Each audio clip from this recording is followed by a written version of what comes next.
எபிரேயர் 13வது அதிகாரம் 10வது வசனத்தை இந்த செய்திக்கு ஆதாரமாக எடுத்துக்கொண்டேன். எடுத்து வாசிக்க கேட்கலாம்.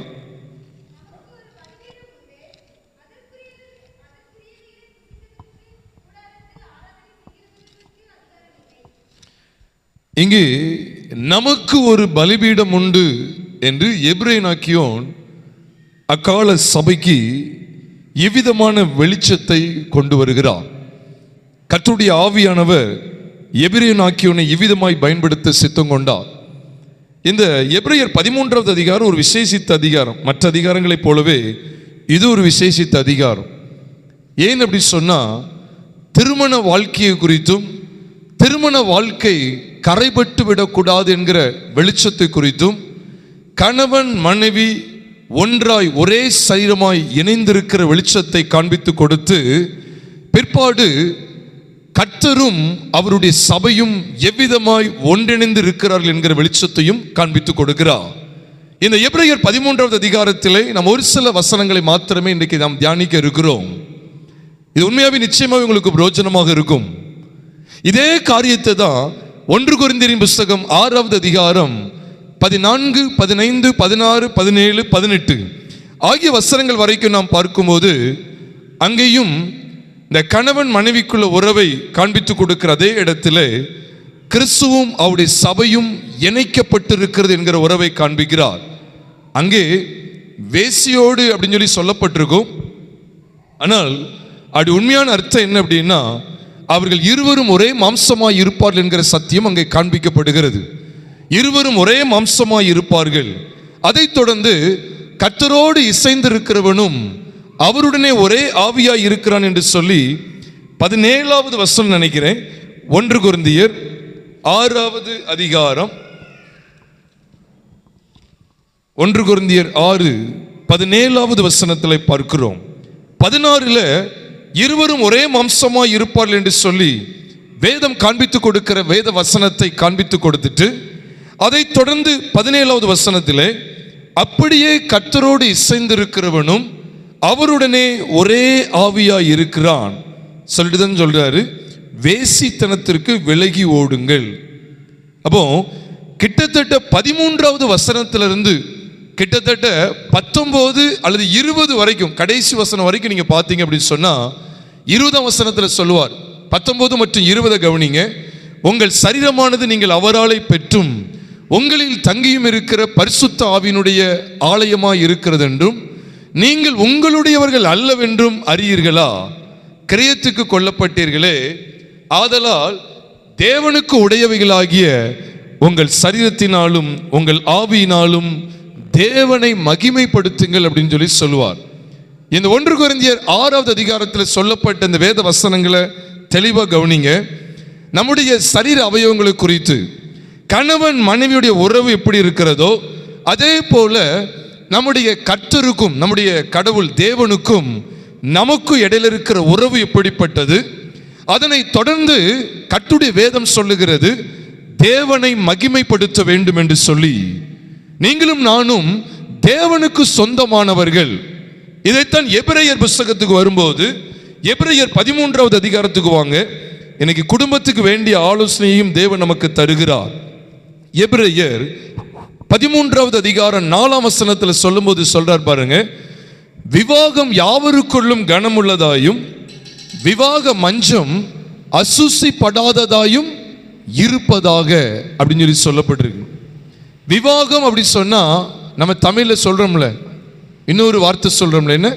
திருமணம், கல்யாணம் சொல்லுவாங்க. திருமணம், விவாகம் யாவருக்குள்ள எப்படி இருக்குதான்? கனமுள்ளதா இருக்கிறது. ஆனா விவாக மஞ்சம் அசுசி படாததாயும் இருப்பதாக அதை சொல்லிட்டு தான் சொல்றார் பாருங்க, வேசி கல்லரையும் விபச்சாரக்காரரையும் தேவன் நியாயந்தீர்ப்பார். இதைத்தான் நாம் 1 கொரிந்தியர் 6வது அதிகாரத்தில் பார்க்கிறோம். வேசித்தனத்திற்கு விலகி ஓடுங்கள். வேசித்தனத்திற்கு விலகி இருக்கிற காரியம் சொல்லப்படுகிறது. இருவரும் ஒரே மாம்சமாக இருப்பார்கள் என்கிற சத்தியத்தை தொடர்ந்து அவர் என்ன சொல்ல வர்றாருன்னா, அப்படியே கர்த்தரோடு இசைந்திருக்கிறவனும் அவருடனே ஒரே ஆவியாய் இருக்கிறான். ஐயா கூட ஜோமனுக்கு முன்னால கூட ஒரு ஆலோசனை சொன்னாங்க. அது ஒரு நல்ல ஒரு அருமையான ஒரு ஆலோசனை. ஆண்டவருடைய சமூகத்தில் இருக்கணும், ஆண்டவரை நித்தம் நித்தம் தேடணும், ஆண்டவரோடு உள்ள ஐக்கியத்தை காத்துக்கொள்ளணும். அதுதான் தேவ பிள்ளைகளுக்கு மிக மிக ஆசீர்வாதமானது. ஏதோ மாசத்துக்கு ஒரு நாள் இங்கே வந்து கூட்டிட்டு போறதுனால தேவன் எல்லா விதத்திலும் திருப்தி பற்றுவார் அப்படின்னு சொல்லி நம்ம நினைக்கல ஆகாது. நம்ம ஒவ்வொரு நாளும் தேவனோடு நடக்கணும். அதுதான் கர்த்தருக்கு உகந்தது. பாருங்க, இங்கேயும் ரெண்டு பேரையும் இணைக்கிற விவாகம் யாவருக்குள்ளும் கனம் உள்ளது, விவாக மஞ்சம் அப்படின்னு போட்டு பார்த்தீங்களா? ஆங்கிலத்தில் பார்த்தீங்கன்னா பெட் அப்படின்னு இருக்கும். பெட், படுக்கை. கணவன் மனைவிக்கு இடையில இருக்கிற உறவு அது என்ன செஞ்சிடக்கூடாதான்? அசுசிப்படாததாயும் இருப்பதாக சொல்லிட்டு அந்த வசனம் அப்படி முடியல. வேசி கல்லறையும் உபச்சாரரையும் தேவன் என்ன செய்வாராம்? நியாயம் தீர்ப்பார். எவ்வளவு பயங்கரமா இருக்கு பார்த்தீங்களா? இதை நம்ம அங்கேயும் கவனிச்சிங்கன்னா உங்களுக்கு தெரியும். அப்ப வேசித்தனத்திற்கு விலகி ஓட வேண்டும். இந்த சரீரம் கர்த்தருக்குரியது. என்ன சொல்ல வர்றார்? இருவரும் ஒரே மாம்சமா இருப்பாங்கன்னு சொல்றாரு. கணவன் மனைவி ஒன்றா இணையறதை பத்தி சொல்றாரு. இன்னொரு இடத்துல கர்த்தரும் நாமும் ஒன்றா இணையறதை பத்தி பேசுறாரு. கிரயத்துக்கு கொல்லப்பட்டீர்கள் சொல்றாரு. ஆகையால் தேவனுக்கு உடையவைகளாகிய உங்கள் சரீரத்தினாலும் உங்கள் ஆவியினாலும் தேவனை மகிமைப்படுத்துங்கள் என்று 1 கொரிந்தியர் 6வது அதிகாரம் 20ஆம் வசனத்தில் சொல்றாரு. இதெல்லாம் என்ன அர்த்தம் அப்படின்னு சொன்னா, நல்ல கவனிங்க. குடும்ப வாழ்க்கையிலே நல்ல ஞாபகம் வச்சுக்கோங்க, குடும்ப வாழ்க்கையிலே தேவ உறவு, குடும்ப உறவிலே தேவ உறவு எவ்வளவு அழகா இருக்கு பாருங்க. கணவன் மனைவிங்கிற அந்த ஒரே ஐக்கியத்தில் தேவனும் நாமும் என்கிற அந்த உறவு வெளிப்பட வேண்டும். அதைத்தான் அழுத்தம் கொடுத்துக்கிட்டே இருக்கிறார். அதுதான் கணவன் மனைவியை குறித்து பேசுகிற 1 கொரிந்தியர் 6வது அதிகாரமாக இருக்கட்டும், அல்லது எபிரேயர் 13வது அதிகாரம் 4வது வசனமாக இருக்கட்டும், தேவன் சொல்லுகிறார், விவாகம் யாவருக்குள்ளும் கனமுள்ளதுதான். கல்யாணம் நல்லா இருக்கு, ஜாம் ஜாம் நடத்திட்டாங்க, ரொம்ப கனப்படுத்திட்டாங்க, ரொம்ப கனமுள்ளதா இருந்துச்சு. எல்லாரும் வந்தாங்க, வாழ்த்தினார்கள், ஆசீர்வதித்தார்கள், நல்ல திருப்தியாய் சாப்பிட்டு வாழ்த்தி விட்டு போனார்கள், கனமுள்ளது. ஆனால் அடுத்த பாயிண்ட் கவனிக்கணும். விவாக மஞ்சம். பிரியமானவர்களே, கணவன் மனைவி அப்படிங்கிற இந்த 2 பேருடைய பந்தத்தில், ஐக்கியத்துக்குள்ளே வேறு எந்த மனுஷனுக்கும் இடம் நினைச்சக்கூடாது, கொடுக்கக்கூடாது. அது அம்மா அப்பாவாக இருந்தாலும் சரி தான், மாமியார் மாமனாராக இருந்தாலும் சரி தான், எனது தங்கச்சி அக்கா அண்ணன் எந்த உறவாக இருந்தாலும் சரி, அந்நியரும் ஒருத்தர் கூட நினைச்சக்கூடாது, இந்த உறவில் கிராஸே ஆகக்கூடாது, இந்த உறவுக்குள்ள வரவே கூடாது. கணவன் மனைவிங்கிற இந்த விஷயம். அதனால தான் அவர் சொல்றார். அதில் விசேஷமாக என்ன அர்த்தம் அப்படின்னா, கணவன் மனைவிக்கு, மனைவி கணவனுக்கு. அதனால தான் நீங்கள் 1 கொரிந்தியர் 6வது அதிகாரத்தை முடிச்சுட்டு 7வது அதிகாரத்துக்குள்ள வந்த உடனே யாரை பற்றி தான் பேசுவார்? கணவன் மனைவி பற்றி தான் பேசுவார். சொல்றாரா இல்லையா? புருஷன் மனைவிக்கு தலையா இருக்கிறான், கிறிஸ்து சபைக்கு தலையா இருக்கிறது போல புருஷன் மனைவிக்கு தலையா இருக்கிறான். அதோடு மட்டும் விடல, புருஷனுடைய சரீரத்துக்கு யார் அதிகாரி? சத்தமா சொல்லுங்க. புருஷனுடைய சரீரத்துக்கு யார் அதிகாரி? கணவன் தான். புருஷனுடைய சரீரத்துக்கு மனைவி அதிகாரி, மனைவியுடைய சரீரத்துக்கு யார் அதிகாரி? கணவன் என்று சொல்லி 1 கொரிந்தியர் 7வது அதிகாரத்தில் தொடர்ந்து அவர் எழுத ஆரம்பிக்கிறார். அதனால தான் 1 கொரிந்தியர் 7வது அதிகாரம் 2ஆம் வசனத்தில் ஆரம்பிக்கும் போது, 2ஆம் வசனத்தில் சொல்லும்போது, ஆகிலும் வேசித்தனம் இராதபடிக்கு அவனவன் தன் சொந்த மனைவியையும் அவள் தன் சொந்த புருஷனையும் உடையவர்களாய் இருக்க வேண்டும். 4ஆம் வசனத்தை பாருங்க. மனைவியானவள் தன் சுயசரீரத்துக்கு அதிகாரி அல்ல, புருஷனை அதற்கு அதிகாரி. அப்படியே புருஷனும் தன் சுயசரீரத்துக்கு அதிகாரி அல்ல, மனைவி அதற்கு அதிகாரி. உபவாசத்திற்கு ஜபத்திற்கு தடை வராதபடிக்கு 2 பேர் சம்மதித்தால் ஒழிய ஒருத்தர் நினைச்சக்கூடாதான், பிரிந்து போகக்கூடாதுன்னு சொன்னா எவ்வளவு ஒரு மேன்மையான உறவை பற்றி பேசுறாரு பாருங்க. பிரியமானவர்களே, இந்த உறவை பேசுகிறதற்கு மேலேயும் சரி, அதுக்கு மேலேயும் சரி, நீங்க வாசு பாருங்க, கிறிஸ்துவுக்கும் நமக்கும் இடையில இருக்கிற உறவையே கர்த்தர் மேன்மைப்படுத்துகிறார். குடும்ப உறவிலே தேவ உறவை அனுபவிக்க வேண்டும். எவ்வளவு நேர்த்தியா இருக்கு பாருங்க. கிரயத்துக்கு கொல்லப்பட்டீர்கள்னு சொல்லி கிறிஸ்துவானவர் நம்முடைய பாவங்களுக்காக கல்வாரி சிலுவையில் ரத்தம் சிந்தி ஜீவனை கொடுத்தாரு. அந்த மேன்மையான பலி, அந்த மேன்மையான விலைக்கரியத்தை குறித்து பேசி தொடர்ந்து குடும்ப உறவு காத்து கொள்ளப்பட வேண்டும் என்று பேசுகிறார். வேசித்தனம், அழகா சொல்ற பாருங்க, வேசித்தனம் இராதபடிக்கு. என்னைய திடீர்னு இப்படி பேசுறீங்க, இந்த செய்தி வருது, எனக்கு ஆச்சரியமா தான் இருக்கு. நான் வீட்டில் வரும்போதெல்லாம் யோசிச்சுலாம் வந்தது கிடையாது. ஜெபிப்பேன், ஜெபித்து வந்தேன், அவ்வளோதான் எனக்கு தெரியும். ஆண்டு உணர்த்துகிற வார்த்தைகளை உங்களோடு நான் பகிர்ந்து கொள்ளுகிறேன். தேவன் வெளிப்படுத்துகிற சத்தியங்களை உங்களோடு நான் பகிர்ந்து கொள்ளுகிறேன். இந்த உன்னதமான சத்தியங்கள் நமக்கு என்ன சொல்லுகிறது? கிரயத்துக்கு கொல்லப்பட்டு விட்டோம், அதனால வேசித்தனத்துக்கு இடம் கொடுத்துடக்கூடாது. சிலர் பாருங்க, கணவன் மனைவிங்கிற அந்த உறவு இருக்கும், ஆனால் இன்னொன்று என்ன செஞ்சுட்டு இருப்பாங்க, எதிர்பார்த்துட்டு இருப்பாங்க. நாடி போகாட்டாலும் கண்களின் பார்வையிலே கரைப்படுகிற எத்தனையோ பேர் இருக்கிறார்கள். சரீர உணர்வுகளிலே கரைப்படுகிறவர்கள் எத்தனையோ பேர் இருக்கிறார்கள். அதனால தான் ஆண்டவர் திரும்ப திரும்ப சொல்லுகிறார், விவாகம் யாவருக்குள்ளும் கனமுள்ளதாயும் விவாக மஞ்சம் என்ன செய்யப்பட்டிருக்கூடாது, அந்த படுக்கை என்ன செய்யக்கூடாது, அசூசி போட்டிருக்கூடாது. கணவன் மனைவியை விட்டுட்டு இன்னொரு சம்பந்தத்தை தேடினாலும் சரி, மனைவி கணவனுக்கு தெரியாமல் வேறொரு உறவை நாடினாலும் சரி, அதற்கு பேர் வேசித்தனம். வேசித்தனம். எதற்காக கர்த்தர் எச்சரிக்கிறார்? ஏன் இந்த வார்த்தைகள் இங்க எழுதப்பட்டிருக்கு? இதை சொல்லிட்டு வரும்போது அவர் சொல்றாரு, நமக்கு ஒரு பலிபீடம் உண்டு, நமக்கு ஒரு பலிபீடம் உண்டு. இது ஒரு விலையேறப்பட்ட சத்தியம் பிரியமானவர்களே. நீங்க அங்கேயும் நீங்க கவனிச்சு பாருங்க. 1 கொரிந்தியர் 6வது அதிகாரம் 16வது வசனத்தின் பின்பகுதியிலே அவர்கள் எப்படி இருக்கிறார்களா, ஒரே மாம்சமா இருப்பார்கள் என்று சொல்லி இருக்கிறது. அப்படியே கர்த்தரோடு இசைந்திருக்கிறவனும் அவருடனே ஒரே ஆவியா இருக்கிறான். கணவன் மனைவிங்கிற இந்த உறவை பற்றுகிற வெளிப்பாட்டில் தான் நமக்கும் தேவனுக்கு இடையில் இருக்கிற உறவே பலப்படும். இல்லைன்னா சும்மா நடிக்கலாம், ஏசப்பா ஏசப்பா ஏசப்பான்னு சொல்லி கூட்டங்களுக்கு வரலாம், எல்லாம் செய்யலாம். ஆனால் இந்த கணவன் மனைவிங்கிற அந்த உறவிலே நமக்கு என்ன செய்யக்கூடாது, பிளவு வந்துடக்கூடாது பிரியமானவர்களே. இதைத்தான் நாம் இங்கே வேதத்தில் தெளிவாக தேவன் காண்பிக்கிறார். இது 1 கொரிந்தியர் 6வது அதிகாரத்தில் மட்டும் இல்லை, நீங்கள் எபேசியர் 5வது அதிகாரத்துக்கும் வாங்களேன். எபேசியர் 5வது அதிகாரத்தில் அவர் என்ன சொல்றார் பாருங்களேன். எபேசியர் 5வது அதிகாரம் 21ஆம் வசனத்திலிருந்து நாம் பார்க்கும்போது, 21ஆம் வசனத்திலிருந்து மனைவிகளே புருஷர்களே என்று சொல்லி குடும்பத்தை குறித்த காரியங்கள் வெளிப்படுத்தப்பட்டு கொண்டே இருக்கிற சமயத்தில் பாருங்க சொல்லிக்கிட்டே இருக்கிறார். அதுல விசேஷமா 28ஆம் வசனத்துக்கு வாங்க. அப்படியே புருஷர்களும் தங்கள் மனைவிகளை தங்கள் சொந்த சரீரங்களாக பாவித்து அவர்களில் அன்பு கூற வேண்டும்.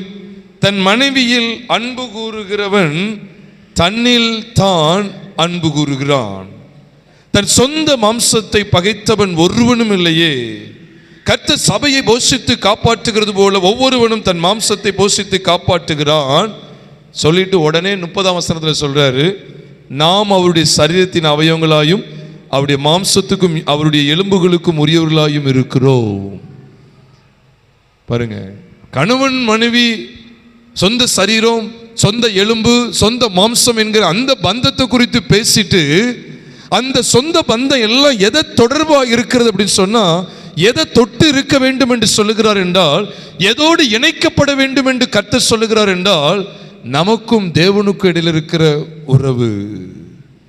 அதனாலதான் அடுத்து சொல்றார், இது நிமித்தம் புருஷனானவன் தன் தகப்பனையும் தாயும் விட்டு தன் மனைவியோடு என்ன செய்வானா, இசைந்திருப்பான். அவர்கள் இருவரும் எப்படி இருப்பாங்க, ஒரே மாம்சமாய் இருப்பார்கள். சொல்லிட்டு அடுத்த வசனத்தில் சொல்றார், இந்த ரகசியம் பெரியது. இது ரகசியம்னு சொல்றார். இந்த ரகசியம் பெரியது. நான் மனைவியை பற்றியும் கணவனை பற்றி சொல்றேன்னு சொல்லல. என்ன போட்டிருக்கு, நான் கிறிஸ்துவை பற்றியும் சபையை பற்றியும் சொல்லுகிறேன்னு சொல்றார். அதுக்கடுத்து சொல்றார், அடுத்த வசனத்தையும் வாசிங்க. எப்படியும் உங்களிலும் அவனவன் தன்னிடத்தில் அன்பு கூறுவது போல தன் மனைவியிடத்திலும் அன்பு கூற கடவன். மனைவியும் புருஷனிடத்தில் பயபக்தியா இருக்க கடவுள். இப்ப நமக்கு ஒரு கன்ஃபியூஷன் கூட வரலாம். ஐயா, அவர் கணவன் மனைவிக்கு ஆலோசனை சொல்றாரா, இல்லை நமக்கும் தேவனுக்கும் இடையில இருக்கிற உறவை பற்றி ஆலோசனை சொல்றாரா அப்படின்னு ஒரு கேள்வி எழும்பலாம். இதுதான் இன்னைக்கு அநேக கிறிஸ்தவர்கள் அறிந்து கொள்றது இல்லை. குடும்ப உறவிலே தேவ உறவை அனுபவிக்க அழைக்கப்பட்டிருக்கிறோம். நேற்று ஒரு சகோதரர் என்கிட்ட சொல்றாங்க, ஒரு தம்பியை குறித்து விசாரிக்கேன், ஃபுல்லாக குடும்பம் உடஞ்சி சின்ன பண்ணமாக இருக்குது. என்னன்னு கேட்டால் அந்த தம்பி அசிங்கமான காரியங்களெல்லாம் செல்லில் பார்த்துக்கிட்டு இருக்கிறாரு, அதான் வாழ மாட்டேங்குன்னு சொல்லிட்டேன். இது ஒரு காரணம். அசிங்கமான வீடியோக்களெல்லாம் பார்த்துக்கிட்டு இருக்கிறார், போனோகிராஃபிலாம் பார்த்துக்கிட்டு இருக்கார் அப்படிங்கிற ஒரு கம்ப்ளைண்ட் வந்துச்சு. இது ஒரு காரணம். பாருங்க, என்றைக்கு மனைவியை விட்டு அல்லது கணவனை விட்டு இந்த குடும்ப உறவில் என்னைக்கு பிளவு ஏற்படுதோ அன்றைக்கு தேவனுக்கும் நமக்கு இடையில இருக்கிற உறவு பிளவுபடும். பிரியமானவர்களே, இதை காத்துக்கொள்ளணும். அதான் ரொம்ப முக்கியமானது. குடும்பத்தில் தெய்வீக சமாதானத்தை காத்துக்கொள்ளணும். கணவன் மனைவிக்கு இடையில இருக்கிற அந்த ஒரு உண்மையிலே ஒரு பெரிய தெய்வீகமானது. அதனாலதான் கிறிஸ்துவுக்கும் அப்படி சபைக்கு இடையில இருக்கிற உறவை காண்பித்து கொடுக்கிற இடத்துல குடும்ப உறவு காண்பிக்கப்படுகிறது. நானா ஜோடிக்கல, வசனத்தை பாருங்க, நானா ஜோடித்து சொல்லணுங்கிற அவசியம் எனக்கு கிடையாது. அது யாருக்கும் பிரயோஜனப்படவும் படாது. இன்னைக்கு குடும்ப உறவில் இன்னைக்கு பாருங்களேன், ஒருத்தங்க எனக்கு சொல்லி ஒரு குடும்பம் பயங்கரமா மனைவி கணவன்ட்டு அன்பே செலுத்துறது கிடையாது, சும்மா ஜெபம் ஓடுறது. கடைசியில் கணவன் என்ன செஞ்சாங்க, வேற ஒரு ஆளோட சேர்ந்தாச்சு. அதனால தான் இன்னைக்கு ஒரு பெரிய பிரச்சனை. குடும்ப உறவிலே பல பிரச்சனைகள். குடும்ப உறவு சீர்படட்டும் பிரியமானவர்களே. கணவன் விட்டு கொடுக்க, மனைவி விட்டு கொடுக்க, கணவன் மனைவி பிள்ளைகள் என்று சொல்லி குடும்ப உறவை காத்துக்கொள்ள அழைக்கப்பட்டிருக்கிறோம். இதுல தான் தேவ உறவை அனுபவிக்க முடியும். இதுல தான் தேவ உறவை அனுபவிக்க முடியும். தேவனுக்கும் நமக்கு இடையில இருக்கிற உறவுல தான் குடும்ப உறவை அனுபவிக்க முடியும். இந்த ரெண்டு உறவையும் பின்னி பிணைஞ்சே காமிப்பார். These two relationships, அப்படிதான் சொல்ல வேண்டியது இருக்கு. These two relationships are interlinked together அப்படின்னு சொல்ல முடியும். Interlinked, twined அப்படின்னு சொல்லணும். These two are twined. ரெண்டுமே பின்னி பிணைஞ்சிருக்கு, பிரிக்க முடியாது. ரெண்டுமே பின்னி பிணைஞ்சிருக்கு. கணவன் மனைவி குறித்த அந்த குடும்ப உறவை நான் கவனிக்கும் போது தேவனுக்கு எனக்கு இடையில இருக்கிற உறவை நான் பார்க்கிறேன். தேவனுக்கு எனக்கு இடையில இருக்கிற உறவை வைத்து என் குடும்ப உறவை நான் சரிப்படுத்துகிறேன். இந்த விஷயத்துல தான் அப்போஸ்தலனாகிய பவுல் ஒரு விசேஷித்த மேன்மையான பகுதியை நமக்கு வெளிப்படுத்துகிறார். எபிரேயர் 13:10 நமக்கு ஒரு பலிபீடம் உண்டு, நமக்கு ஒரு பலிபீடம் உண்டு. ஏன் இதை சொல்ல வந்தார் அப்படி சொன்னா, நீங்க அதான் எபிரேயர் 13வது அதிகாரம் நீங்க துவக்கத்திலிருந்து கவனிச்சிங்க அப்படின்னு சொன்னா அங்க சொல்லப்பட்டிருக்கு 4வது வசனத்திலிருந்து பாருங்க. அப்போ ஒரு பக்கம் விவாகம் கனமுள்ளதா இருக்கு, இன்னொரு பக்கம் அசுசிப்படுறது காரியமும் இருக்கு அப்படிங்கிறத ஆண்டவர் காண்பிக்கிறார். ரெண்டாவது கவனிச்சு பார்த்தீங்கன்னா அதை தொடர்ந்து அவர் சொல்றாரு. 9ஆம் வசனத்தை நீங்க கவனிச்சீங்கன்னா, பலவிதமான அந்நிய போதனைகளால் அலைப்புண்டு தெரியாதிருங்கள். அங்க ரெண்டு விசேஷத்தை காண்பிக்கிறார். ஒன்று என்னன்னா, ரெண்டு விஷயங்களை காண்பிக்கிறார். ஒன்று போஜனம், சரீர ஆகாரம், இன்னொன்று இருதயம். அது கிருபையை பற்றி இருக்கணும், கிருபையை சார்ந்தது.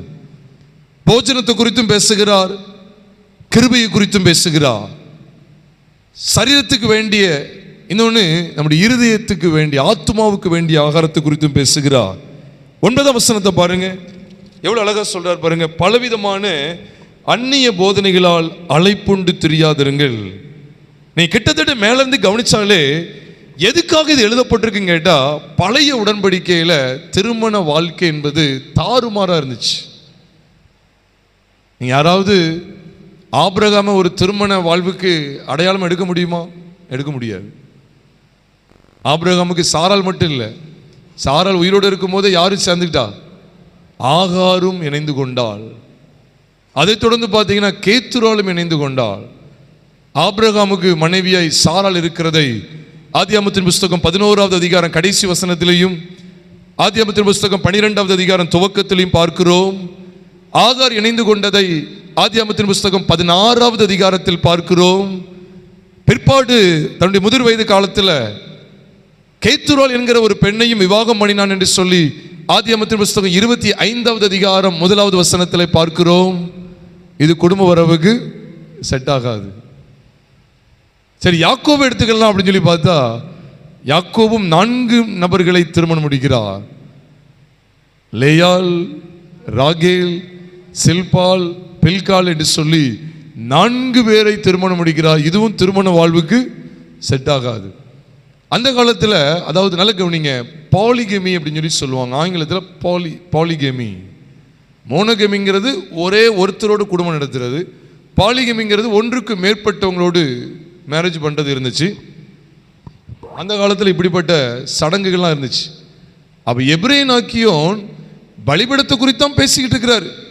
எபிரேனாக்கியோனுக்கு ஆவியானவர் பலிபீடத்தை குறித்தும், பலிகளை குறித்தும், ஆசாரித்துவத்தை குறித்தும், கூடாரத்தை குறித்தும், திரைகள் எப்படி இருந்தது, பரிசுத்த ஸ்தலத்தின் கூடாரம், மகா பரிசுத்த ஸ்தலத்தின் கூடாரம், அதில் உள்ள பொருட்கள், ஆராதனை முறைகள் எல்லாவற்றை குறித்த வெளிப்பாடை காமிச்சிட்டு இப்ப குடும்ப வாழ்க்கையை பற்றி பேச ஆரம்பிக்கிறார். சபையை குறித்து பேசிட்டே இருக்கார். பரிசுத்த ஸ்தலம், ஆசாரித்துவம், அந்த பலி செலுத்துவாங்க, இந்த பலி செலுத்துவாங்க, அந்த அப்படி ரத்தம் சிந்தப்பட்டது, இப்படி ரத்தம் சிந்தப்பட்டது எல்லாம் காமிச்சு கொடுத்துட்டு குடும்பத்தை டச் பண்றாரு. பாருங்க, இதை தான் நீங்க கவனிக்க வேண்டியது இருக்கு. குடும்ப உறவிலே பலிபீடம் இருந்துச்சுன்னா குடும்பம் ஆசீர்வதிக்கப்படும். அதுதான் அவர் சொல்றார், நமக்கு ஒரு பலிபீடம் உண்டு, நமக்கு ஒரு பலிபீடம் உண்டு. இது மறந்துடாதீங்க. அதனால இன்னைக்கு சிலுவை பற்றிய உபதேசம் அநேகருக்கு, அநேக கெட்டு போகிற ஜனங்களுக்கு பைத்தியமா இருக்கிறது. ரட்சிக்கப்படுகிற நமக்கோ அது தேவ பலனா இருக்கிறது என்று பார்க்கிறோம். சிலுவை பற்றிய உபதேசம் கெட்டு போகிறவர்களுக்கு பைத்தியமா இருக்கிறது. ரட்சிக்கப்படுகிற நமக்கோ அது தேவ பலனா இருக்கிறது. பலிபீடம் என்ன நினைக்கீங்க? இப்போ இந்த பீடத்தை என்ன சொல்லுவோம்? இது பிரசங்க பீடம் சொல்லுவோம். இந்த இடத்துல நின்று பிரசங்கிக்கீங்க, அதனால இது ஒரு பிரசங்க பீடம் சொல்லிடுவீங்க. பலிபீடம் எதுக்கு வந்துச்சு? எந்த பீடத்தில் பலி செலுத்துவாங்களோ அந்த பீடத்துக்கு பேர் என்னது? பலிபீடம். அப்ப கிறிஸ்துவானவர் ஒட்டுமொத்த பலிகளுக்கும் உள்ளடக்கமா ஒரே பலியாய் தம்மையே சிலுவையில் என்ன செய்தார்? பலியாக ஒப்பு கொடுத்தாரா இல்லையா? ஒப்பு கொடுத்தா. அப்ப சிலுவைங்கிறது நமக்கு என்னது?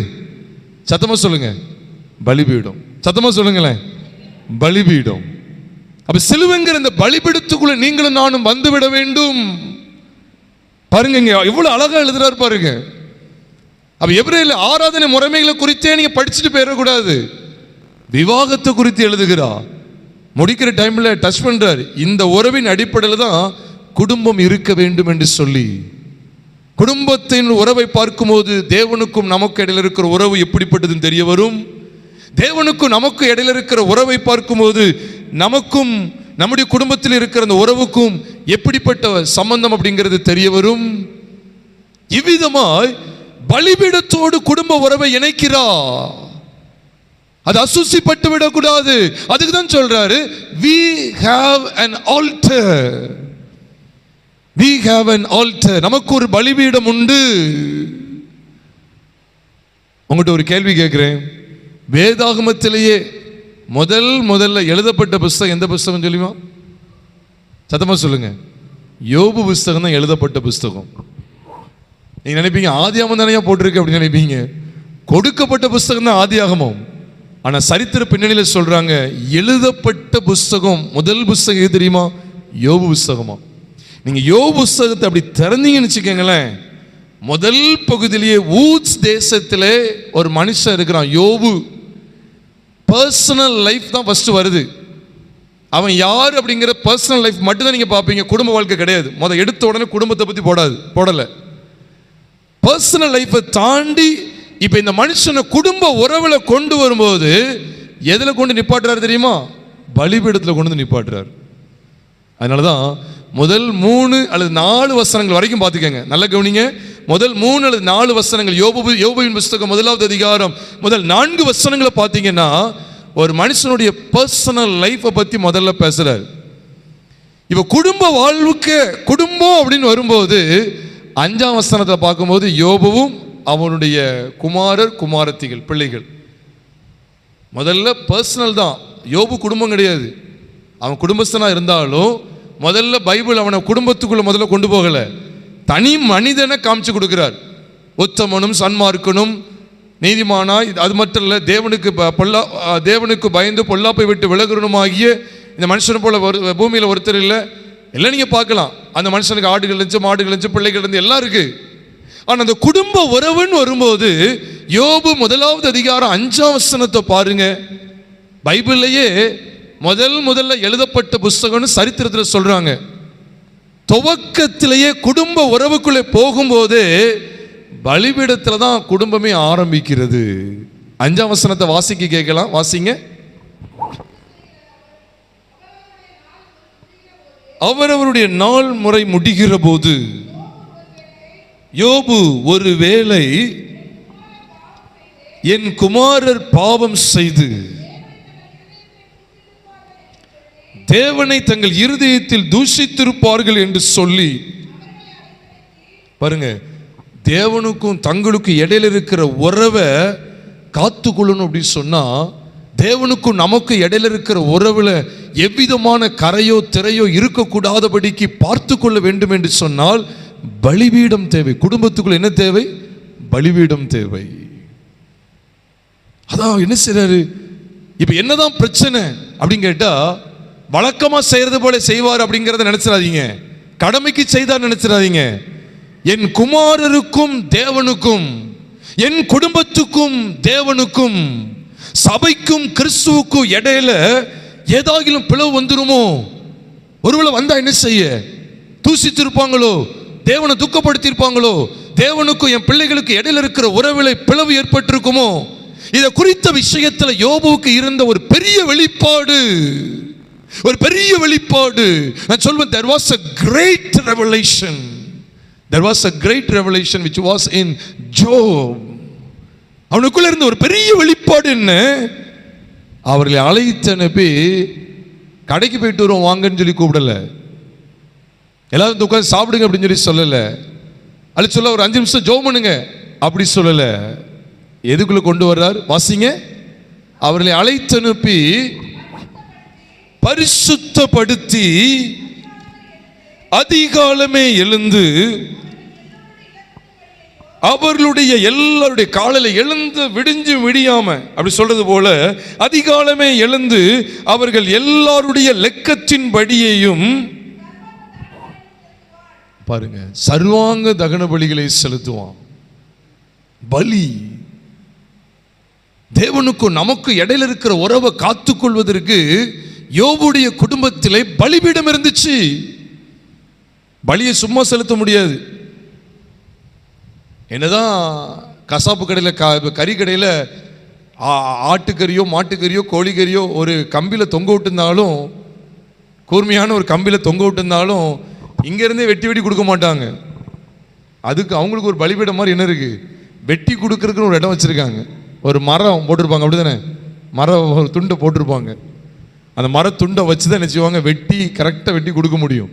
அதை கம்ப்ளீட்டாக வெட்டணும் அப்படின்னா ஆகாயத்தில் அடிக்க முடியாது, ஆகாயத்தில் வச்சு அடிக்க முடியாது. இதில் பலிபீடத்தில் வச்சு தான் கட் பண்ணுவாங்க அந்த மரத்துண்டில்.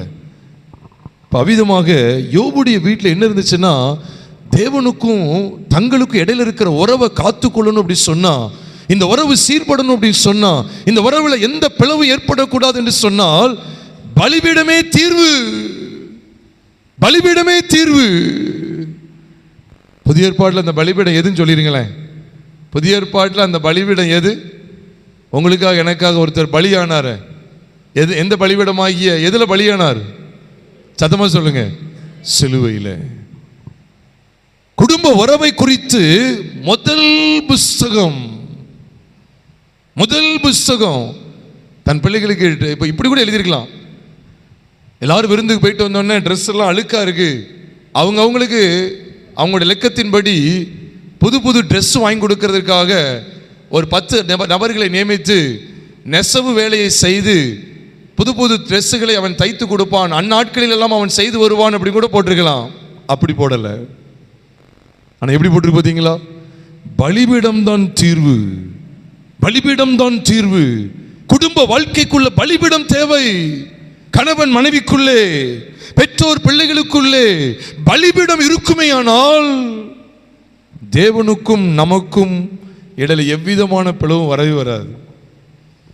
ஒன்று இதை வச்சு அந்த உறவை கண்டுபிடிச்சிடலாம், இங்கே எப்படி இருக்கிறத வச்சு அதை கண்டுபிடிக்கலாம், அல்லது அதை வச்சு இதை கண்டுபிடிக்கலாம். உண்மைதானே? உதாரணத்துக்கு சொல்லணே, நான் ஒரு ஒயிட் கலர் ஷர்ட் போட்டிருக்கேன், வெண்மையாக இருக்குன்னு வச்சுக்கோங்க. வெண்மையாக இருக்குது, இந்த ட்ரெஸ்ஸை பார்க்கும்போது நமக்கு ஒன்று தெரிஞ்சிடும். அப்போ நல்ல சர்ப்பு போட்டிருக்காங்க தெரிஞ்சிடும். நல்ல நல்ல தரமான சர்ப்பை பார்த்தாலும் தெரிஞ்சிடும்.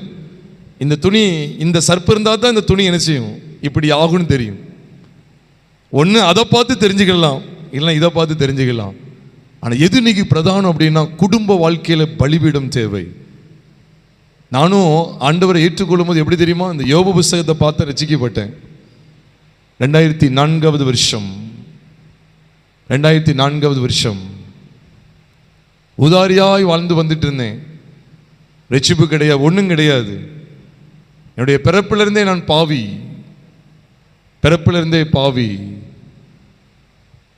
1980களில் நான் பிறந்தேன். ரொம்ப பெரிய மனுஷன்லாம் இல்லை, 80களில் பிறந்த மனுஷன். சுத்த அயோக்கியனாய் வாழ்ந்து வந்தேன். கண்டதே காட்சி கொண்டதே கோலம் என்று வாழ்ந்து வந்தேன். 2004 இயேசு என்னை சந்தித்தா. அப்போ நான் எது எனக்கு பிரோஜனமாக இருந்தது என்றால், யோபுவின் புஸ்தகம் இதை வாசித்தேன். வாசிக்க ஆண்டு என்னோடு பேசினா. அதுக்கு பிறகுதான் எனக்கு தெரிய வந்துச்சு, வேதாகமத்திலேயே முதல் புஸ்தகம் எழுதப்பட்ட புஸ்தகம் எது தெரியுமா, யோபுவின் புஸ்தகம் சொல்லி வேத சரித்திர ஆராய்ச்சியாளர்கள் சொல்லுகிறார்கள். அதனால தான் யோபுலேருந்து வெளிப்படுத்தல் வரைக்கும் வாசித்தேன். அதுக்கப்புறம் தான் ஆதியாகமத்திலேருந்து எஸ்தர் வரைக்கும் வாசித்து முடித்தேன். அதனால் நீங்கள் நிறைய பேர் ஆதியாகமத்திலேருந்தே வாசிங்க, அது நல்லது. ஆதியாகமத்திலேருந்தே வாசிங்க, ரொம்ப நல்லது. ஆனால் நான் அப்படி அந்த அனுபவத்தை பெற்றுக்கிட்டேன். யோபுல தான் நான் முதல்ல ஆரம்பித்தேன். எனக்கே ஆச்சரியமாக இருக்குது. ஆனால் சரித்திர பின்னணியில் சொல்கிறாங்க யோபு புஸ்தகம் தான் முதலாவது. அப்போ இந்த முதல் புஸ்தகத்தில் முதல் குடும்ப தலைவன், இவங்க இடத்துல என்ன காட்சியை பார்க்கிறோம், அங்கே பலிபீடம் உண்டு.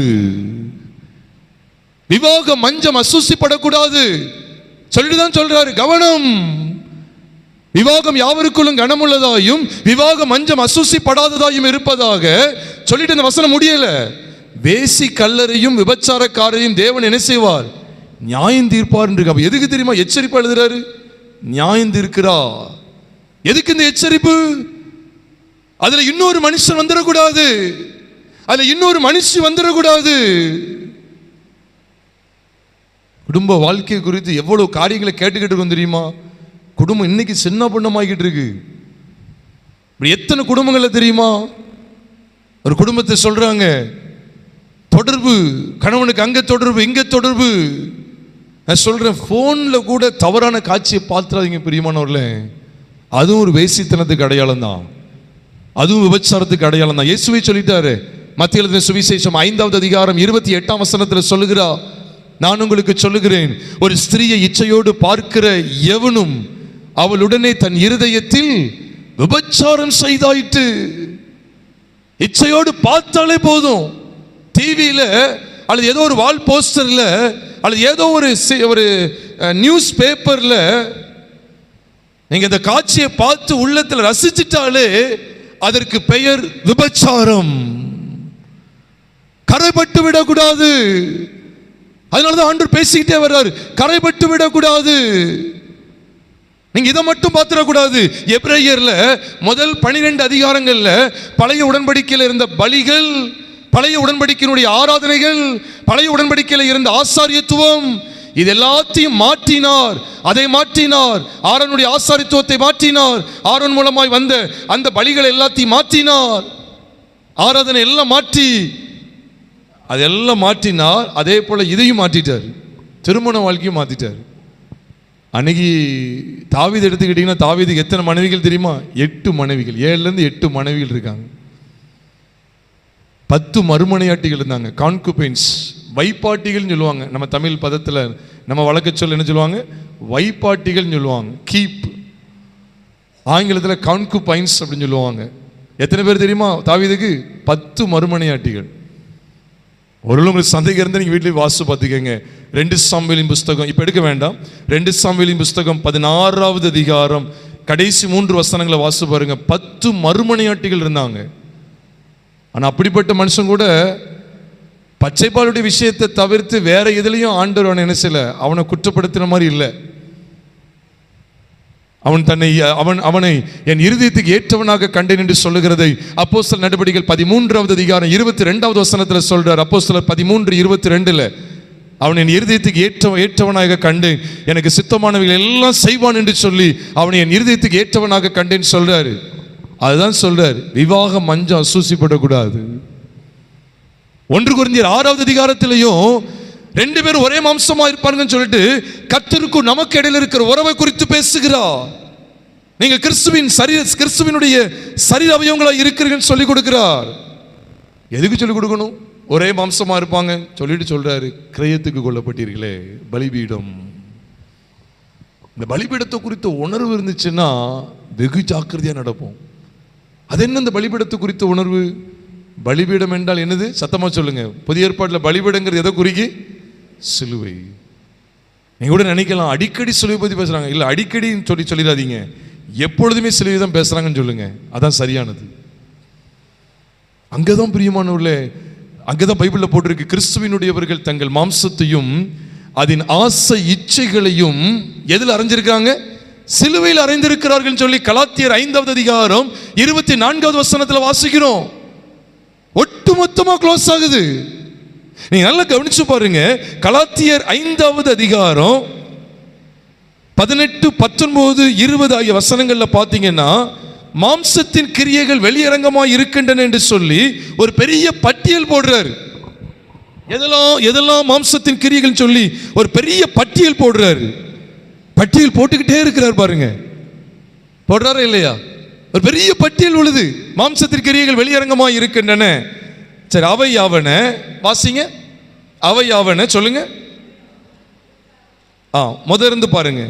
விபச்சாரம், வேசித்தனம், அசுத்தம், காமவிகாரம், விக்கிரக ஆராதனை, பில்லி சூனியம், பகைகள், விரோதங்கள், வைராக்கியங்கள், கோபங்கள், சண்டைகள், பிரிவினைகள், மார்க்கபேதங்கள்,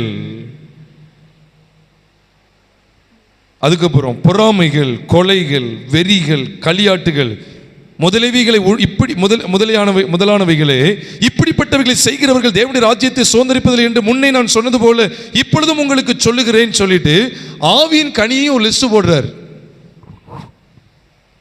எதுக்காக சொல்றார் அப்படின்னா 15வது வசனத்தை கவனிச்சீங்கன்னா, நீங்கள் ஒருவரை ஒருவர் கடித்து பட்சித்தீர்களானால் அழிவீர்கள். அப்படி ஒருவரால் ஒருவர் அழிக்கப்படாதபடிக்கு எச்சரிக்கையாயிருங்கள். குடும்பத்திலே சண்டைகள், போராட்டங்கள், பிரச்சனைகள் எப்படி மேற்கொள்ள? நீங்களும் நானும் சுயபலத்தில் மேற்கொள்ளவே முடியாது, தத்தளிக்க தான் செய்யணும். அதனால தான் பைபிள் பாருங்க அழகா இருக்கு பாருங்க. ஒருவரை ஒருவர் கடித்து பச்சிக்காங்க, அழிவை சந்திக்காங்க. எவ்வளவு அந்த மோசமான காரியங்கள் எல்லாம் காமிச்சு கொடுத்துட்டு அதனுடைய விளைவுகள், மாம்சத்தினுடைய கிரியைகளினுடைய விளைவுகள் எவ்வளவு பயங்கரமானதுன்னு சொல்லி காண்பித்து கொடுத்துட்டு மாம்சத்தின் கிரியைகள் வெளியரங்கமாயின்னு சொல்லி எல்லாத்தையும் கொண்டு வரல. அது ஊர் 1008 சொல்லலாம், எவ்வளோ சொல்லலாம். அதுலேயும் ஒரு லிஸ்ட்டை மட்டும் காமிச்சு கொடுத்துட்டு 25ஆம் வசனத்தை மன்னிக்கவும் 24ஆம் வசனத்தில் சொல்லிட்டாரு, கிறிஸ்துவினுடையவர்கள் தங்கள் மாம்சத்தையும் அதன் ஆசை இச்சைகளையும் சிலுவையில் அறைந்திருக்கிறார்கள். ஒட்டு மொத்தமாக காமிச்சு கொடுத்துட்டு அங்கே பலிபடுத்தி கொண்டு வந்துட்டாங்க. அப்ப தேவ பிள்ளைகளாகி உங்களுக்கு எனக்கு இருக்கக்கூடிய மிக மிக விலையேற பெற்ற வெளிப்பாடு என்ன அப்படின்னா சிலுவை பற்றி உபதேசம். எத்தனை மாம்சக்கிரியைகள் இருக்கு பாருங்க. அத்தனையும் எங்க தான் மாண்டு போகுதா? அத்தனை எங்க தான் மாண்டு போகிறது? சத்தமா சொல்லுங்க, சிலுவையிலே. அதனுடைய தாக்கம் எப்படி இருக்குன்னு சொல்லி கொடுக்கிறாரு. அது மனுஷனை அழிக்காம விடாதுன்னு சொல்றாரு. ஒருவரை ஒருவர் அழகா சொல்றார், ஒருவரை ஒருவர் கடித்து பட்சித்தீர்களானால் அழிவீர்கள். அப்படி ஒருவரால் ஒருவர் அழிக்கப்படாதபடிக்கு எச்சரிக்கையாயிருங்கள் சொல்லிட்டு எச்சரிப்பு பலகைய வைக்கிறாங்க. எச்சரிப்பு பலகைய வச்சாச்சு. ஒரு எச்சரிப்பு பலகை வச்சா என்ன சொல்லுவாங்க? இதுக்குள்ள போகாதீங்க அப்படின்னு சொல்லுவாங்க. எச்சரிக்கை பலகைய வச்சாச்சு. அதுக்கப்புறம் அந்த குளம் எவ்வளோ ஆழமா இருக்கு அப்படிங்கிறதையும் காமிச்சு கொடுக்குறாரு. அந்த குளம் அப்படிதான் பார்க்க வேண்டியது இருக்கு. எச்சரிப்பு பலகையும் வச்சாச்சு, அந்த குளமோ ஆறோ எவ்வளோ ஆழமா இருக்குன்னு காமிச்சு கொடுக்குறாரு. விபச்சாரம், வேசித்தனம், மோகம், அப்புறம் விக்கிரக ஆராதனை, பொருளாசை, பொறாமை எல்லாத்தையும் அந்த ஆழம் எவ்வளவு பயங்கரம்னு சொல்லி ஆழத்தை காமிச்சு கொடுத்துட்டு இதுக்குள்ள இறங்குனா தேவனுடைய ராஜ்யத்துல பிரவேசிக்க முடியாதான். அப்ப யுகா யுகமா நரகத்துல கடந்து வேதனைப்படணும். அது எல்லாத்தையும் காமிச்சு கொடுத்துட்டு இப்ப ஒட்டு மொத்தமா இந்த மாம்சத்தை மேற்கொள்ளணும்னா நம்ம குடும்ப வாழ்க்கையில எது வந்துடணும்? சத்தமா சொல்லுங்க, பலிபீடம், சிலுவை வந்து விட வேண்டும். பிரியமானவர்களே, இதைத்தான் எபிரேயர்ல காண்பிக்கிறா. இப்போ ஆண்டவர் அதான் சொல்ற, நமக்கு சொல்ல வர்றாரு. என்ன சொல்ல வர்றாரு எபிரேயர்ல இருந்து? எபிரேயர்ல இதுக்கு முன்னால எல்லாம் நீ என்ன படிச்ச? அந்த ஆராதனை முறையை மாத்தினாரு. அந்த கூடாரத்தும் இந்த கூடாரம் அது இக்காலத்துக்கு ஒப்பனையா இருக்கு. ஆராதனை ஸ்தலம், சபை, கூடாரம் எப்படி இருக்கு, அங்க பலிகளை எப்படி செலுத்தி வந்தாங்க, காணிக்கை எப்படி கொடுத்து வந்தாங்க, எல்லாத்தையும் நீ படிச்ச. இப்போ குடும்ப வாழ்க்கை எப்படின்னு பாரு. விவாகம் மஞ்சம் அசூசிப்படக்கூடாது. அப்படி அசூசிப்பட்டுச்சுன்னா வேசி கல்லறையும் விபச்சாரக்காரனையும் தேவன் என்ன செய்வாரு? நியாயம் தீர்ப்பா. ஒரு சகோதரிட்ட நான் ஒண்ணுமே சொல்லலை, வீட்டு கூட்டத்துக்கு வருவாங்க, நான் ஒன்றும் சொல்லலை. அவங்கள பார்க்கும்போது எனக்கு ஆவியில் உனது சரி கிடையாதுன்னு எனக்கு தெரியுது. அவங்கெல்லாம் வாலண்டியர் வந்து என்னை பார்க்க அப்படி உங்களுக்கு ஒரு மாதிரி தெரியும். அவங்க சொல்கிறாங்க, பார்க்க அப்படி தெரியும், ஆனால் நான் ஆண்டவருக்குள்ள அப்படி இருக்கேன் அப்படின்னு சொல்கிறாங்க. கணவன் கிடையாது. ஒரு முறை நான் பார்க்குறேன், பைக்கில் ஒருத்தவங்களோட போய்கிட்டு இருக்காங்க, ரொம்ப நெருக்கமாக போய்கிட்டு இருக்காங்க, தோல்ல கை போட்டுட்டு. இதெல்லாம் எவ்வளோ பெரிய, இதெல்லாம் தேவன் நியாயம் தீர்ப்பார் பிரியமானவர்களே. அதனால ரொம்ப ஜாக்கிரதையாக குடும்ப வாழ்க்கையை குறித்து விஷயத்தில் ரொம்ப ஜாக்கிரதையாக இருங்க. இங்கே இதைத்தான் சொல்கிறார். அப்போ இது வரைக்கும் நீ ஆராதனை முறைமையை குறித்து படித்த, பலிகளை குறித்து எல்லாம் படிச்சுட்ட. இந்த பலிகளை பற்றிய விஷயம் எல்லாம் உன்னை எதுக்குள்ளே கொண்டு வரணும் அப்படின்னா, விவாகம் மஞ்சம் அசூசிப்படாதபடி பார்த்து கொள்வதற்காக தான் இவ்வளோ வெளிச்சங்கள். குடும்ப உறவிலே பரிசுத்தம் காணப்படணும். அதான் சொல்லிட்டு முடிக்கும் போது சொல்றாரு, நமக்கு ஒரு பலிபீடம் உண்டு. அது எதுக்காக சொல்றாருன்னா, குடும்ப வாழ்க்கையை குறித்து மாத்திரமல்ல, அதுக்கு முந்தின வசனத்தை கவனிச்சிங்கன்னா 9ஆம் வசனத்தில் சொல்றாரு, 2 விஷயம் இருக்கு. ஒன்று 2 கூட்டம் இருக்கு. ஒரு கூட்டம் கிருபையை பற்றி கொண்டு இருக்கு, இன்னொரு கூட்டம் போஜனத்தை பற்றி கொண்டு இருக்கு. நான் சொல்ல, இதுவும் ஒரு கட்டத்தில் ஒரு வேசித்தனம் தான். ஆண்டவர் எதை எதிர்பார்க்க தெரியுமா? நம்முடைய இருதயம் எதனால பலப்படணுமா, ஸ்திரப்படணுமா? கிருபையினால ஸ்திரப்படணும். நீங்க 9ஆம் வசனத்தை பாருங்க, பலவிதமான அந்நிய போதனைகளால் அலைப்புண்டு தெரியாதிருங்கள். போஜன பதார்த்தங்களினால் அல்ல, கிருபையினாலே இருதயம் ஸ்திரப்படுகிறது நல்லது. போஜன பதார்த்தங்களினால் முயற்சி செய்தவர்கள் என்ன செய்யலையாம்? பலனடையவில்லையே என்று சொல்லி எபிரேயர் 13வது அதிகாரம் 9ஆம் வசனத்தில் பார்க்கிறோம். அதை தொடர்ந்து சொல்றாரு, நமக்கு ஒரு பலிபீடம் உண்டு. அந்த நாட்களில் நூதனமான உபதேசம் இருந்தது. நூதனமான உபதேசம் இருந்தது. காயினுடைய வம்சாவளி எடுத்து பாருங்க, அங்கேயும் நூதனமானது இருந்தது. லாமேக்கு அது ஒரு நூதனமான உபதேசம். அவனுக்கு அவனே ஒரு சட்டத்தை போட்டுக்கிடுவான். தேவன் சொன்னது கிடையாது, அவனுக்கு அவனாவே ஒரு சட்டத்தை கொண்டு வருவான், மனுஷ கோட்பாடு. அந்த சந்ததியினுடைய தொடர்ச்சியை கவனித்து பாருங்க. நிம்ரோத், கூஷின் குமாரனாகிய நிம்ரோத், ஆதி நாட்களிலே கள்ளோபதேசம் இருந்துச்சு. அவன் என்ன செய்யலாம் தெரியுமா? அவன் கர்த்தருக்கு உண்டாக பலத்த வேட்டைக்காரன். ஒன்று நீ கர்த்தரால் பயன்படுத்தப்பட்ட மனுஷன் நினைச்சாங்க, அவன் கர்த்தருக்கு விரோதமானவன்.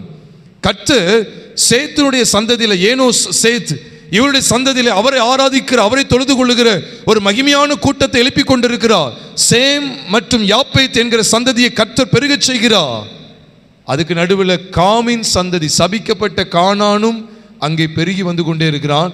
இந்த கானானுடைய சபிக்கப்பட்ட இந்த கானான் சந்ததிக்குள்ள தான் யார் பிறகுறா? யார் பிறகுறா? சினையார் தேசம். சினையார்னா வேற எதுவும் நினைச்சிடாங்க. சினையார் தேசத்துல தான் பாபேல் அப்படின்னு ஒரு பட்டணம் இருந்துச்சு. சினையார் தேசம் எதுக்கு அடையாளம் அப்படின்னா, அதாவது முன்னால சொல்லுவாங்க, தூத்துக்குடி பட்டணத்துக்கு ஒரு பேர் சொல்லுவாங்க, சிதம்பரனார் மாவட்டம் அப்படின்னு சொல்லுவாங்க. ஆனால் இப்போ தூத்துக்குடி மாவட்டம். சென்னையை முன்னால் என்ன சொல்லுவாங்க தெரியுமா? முன்னால் சென்னை கிடையாது, இப்போ தான் சென்னை. முன்னால் என்னது? மெட்ராஸ் ஒரு பேர் இருக்கும். அதே போல தான் பாபிலோனுக்கு ஒரு பேர் தான். என்ன பேர் தெரியுமா? சினையார். பாபிலோன் தேசத்துக்கு ஒரு பேர் தான் சினையார் தேசம். பாபிலோனுக்குள்ள தான் இந்த பாபேல்ங்கிற ஒரு பட்டணம் இருக்கு. பாபேல் கோபுரம் சொல்றோமே, பாபேல்ங்கிறது ஒரு பட்டணம். இந்த பட்டணத்தை அந்த காலத்தில் ஆட்சி செய்தது யார் அப்படின்னா இந்த நிம்ரோத். இந்த நிம்ரோத் இருந்த இடத்துல இவன் கர்த்தருக்கு விரோதமான ஒரு கூட்டத்தை எழுப்பிட்டான். கர்த்தருக்கு விரோதமாக ஒரு கூட்டத்தை எழுப்புறான். அந்த கூட்டம் என்ன சொல்லுது? நம்ம என்ன செய்வோம்? நமக்கு பேர் உண்டாக்க, சுய ராஜ்யத்தை கட்டுகிறதுக்கு ஒரு நமக்கு பேர் உண்டாக ஒரு கோபுரத்தை கட்டுன்னு சொன்னாங்க. அதுக்கு தான் பாபேல் கோபுரம் சொல்லி பேர். எதுக்கு பாபேல் கோபுரம்?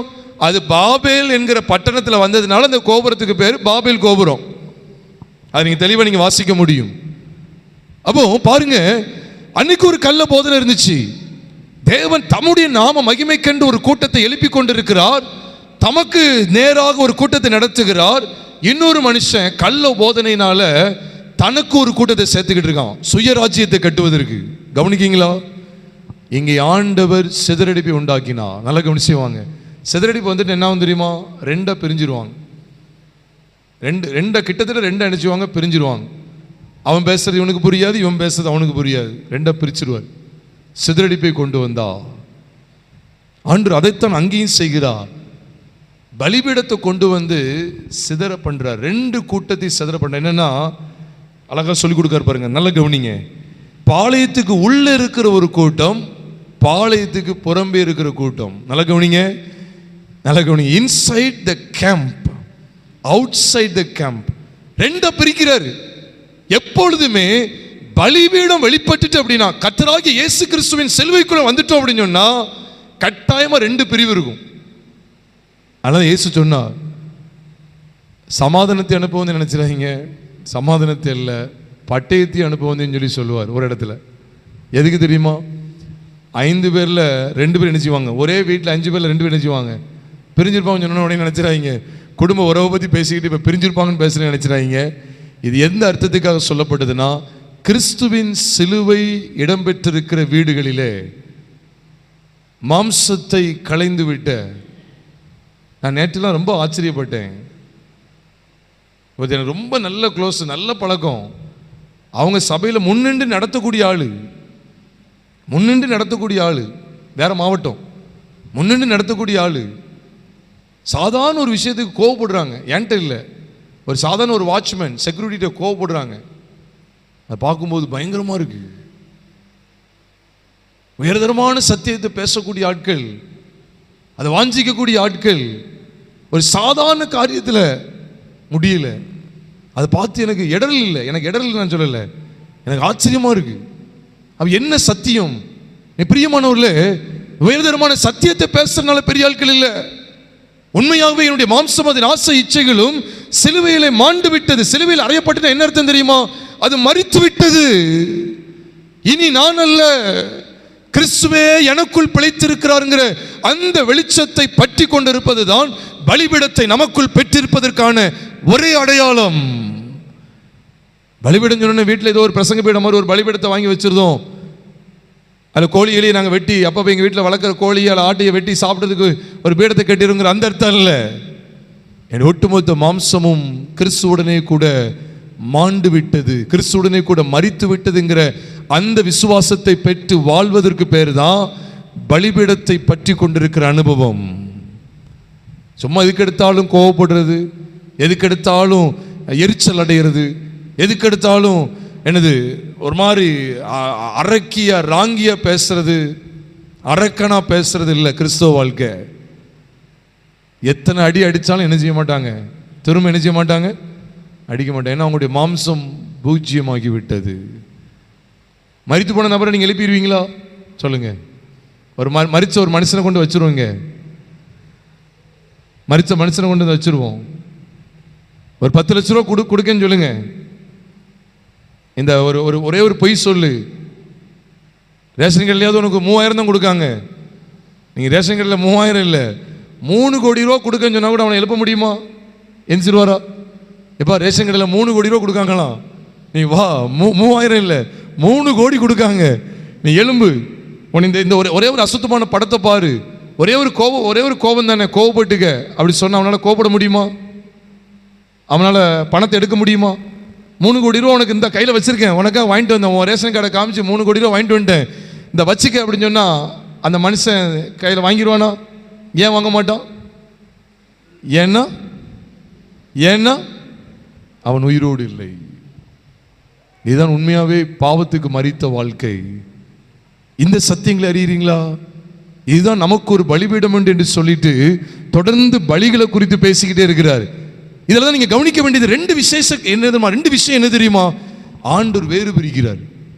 இந்த எபிரேயர் புஸ்தகம் எதுக்காக எழுதப்பட்டதுன்னா, நல்ல கவனிங்க பிரியமானவர்களே, இதோட பின்னணியை சொல்லி நான் முடிக்க போறேன். நல்ல கவனிங்க. இந்த எபிரேயர் புஸ்தகம் எதுக்காக விசேஷமா கொடுக்கப்பட்டதுன்னா, நல்ல கவனிங்க.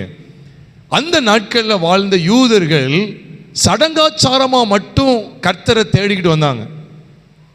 வருஷத்துக்கு ஒரு முறை இந்த பண்டிகை ஆசரிச்சிடணும், வருஷத்துக்கு ஒரு முறை எல்லாரையும் கூப்பிட்டு சாப்பாடு போட்டுணும், ஒரு அசனம் நடத்திடணும். அதுபோல வருஷத்துக்கு ஒரு முறை ஒரு பண்டிகை, வருஷத்துக்கு ஒரு முறை ஏதோ ஒரு பேர் சூட்டு விழா, வருஷத்துக்கு ஒரு முறை ஒரு டெக்கரேஷன், இப்படியே வாழ்ந்து வந்தாங்க.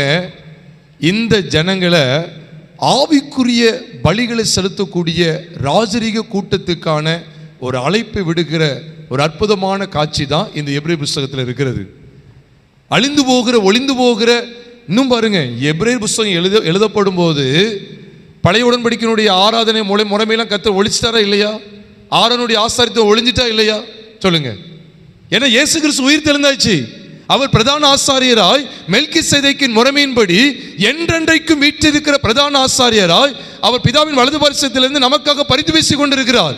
அப்படின்னா என்ன அர்த்தம்? மெல்கிசேதேக்கின் முறைமையின்படியான ஆசாரித்துவம் ஸ்டார்ட் ஆயிட்டு. அப்ப அது ஸ்டார்ட் ஆயிட்டுனா எது முடிஞ்சிட்டு? சத்தமா சொல்லுங்க. ஆரோனுடைய ஆசாரித்துவம் முடிஞ்சிட்டு. ஆனா இன்னும் பலி செலுத்திட்டு கிடக்காங்க. உங்களுக்கு புரியுது? சொல்லுது புரியுதா? அவங்க விளையாட்டுக்கே கிடையாது, ஆனா விளையாண்டுக்கிட்டு இருக்காங்க. அவங்கள விளையாட்டுக்கே கிடையாது, அவங்கள உள்ளே சேர்க்கல, சும்மா விளையாண்டுக்கிட்டு இருக்காங்க. ஒரு 2 பேர் போய் ஸ்கூல்ல எனக்கு வேலை வேணும் கேட்காங்க, அவங்களுக்கு இன்டர்வியூலாம் வச்சு எடுத்தாச்சு. இன்னும் 2 பேர் போறாங்க, அவங்கள எடுக்க மாட்டேன்னு சொல்லிட்டாங்க. ஆனால் ஸ்கூலுக்கு வெளியில் நின்றுக்கிட்டு என் பாடம் ABC நான் கிளாஸ் எடுக்கிறேன்னு எடுத்துக்கிட்டு இருந்தா அவங்களுக்கு சம்பளம் கொடுப்பாங்களா? கிடையாது. இவங்களை எடுக்கவே இல்லை.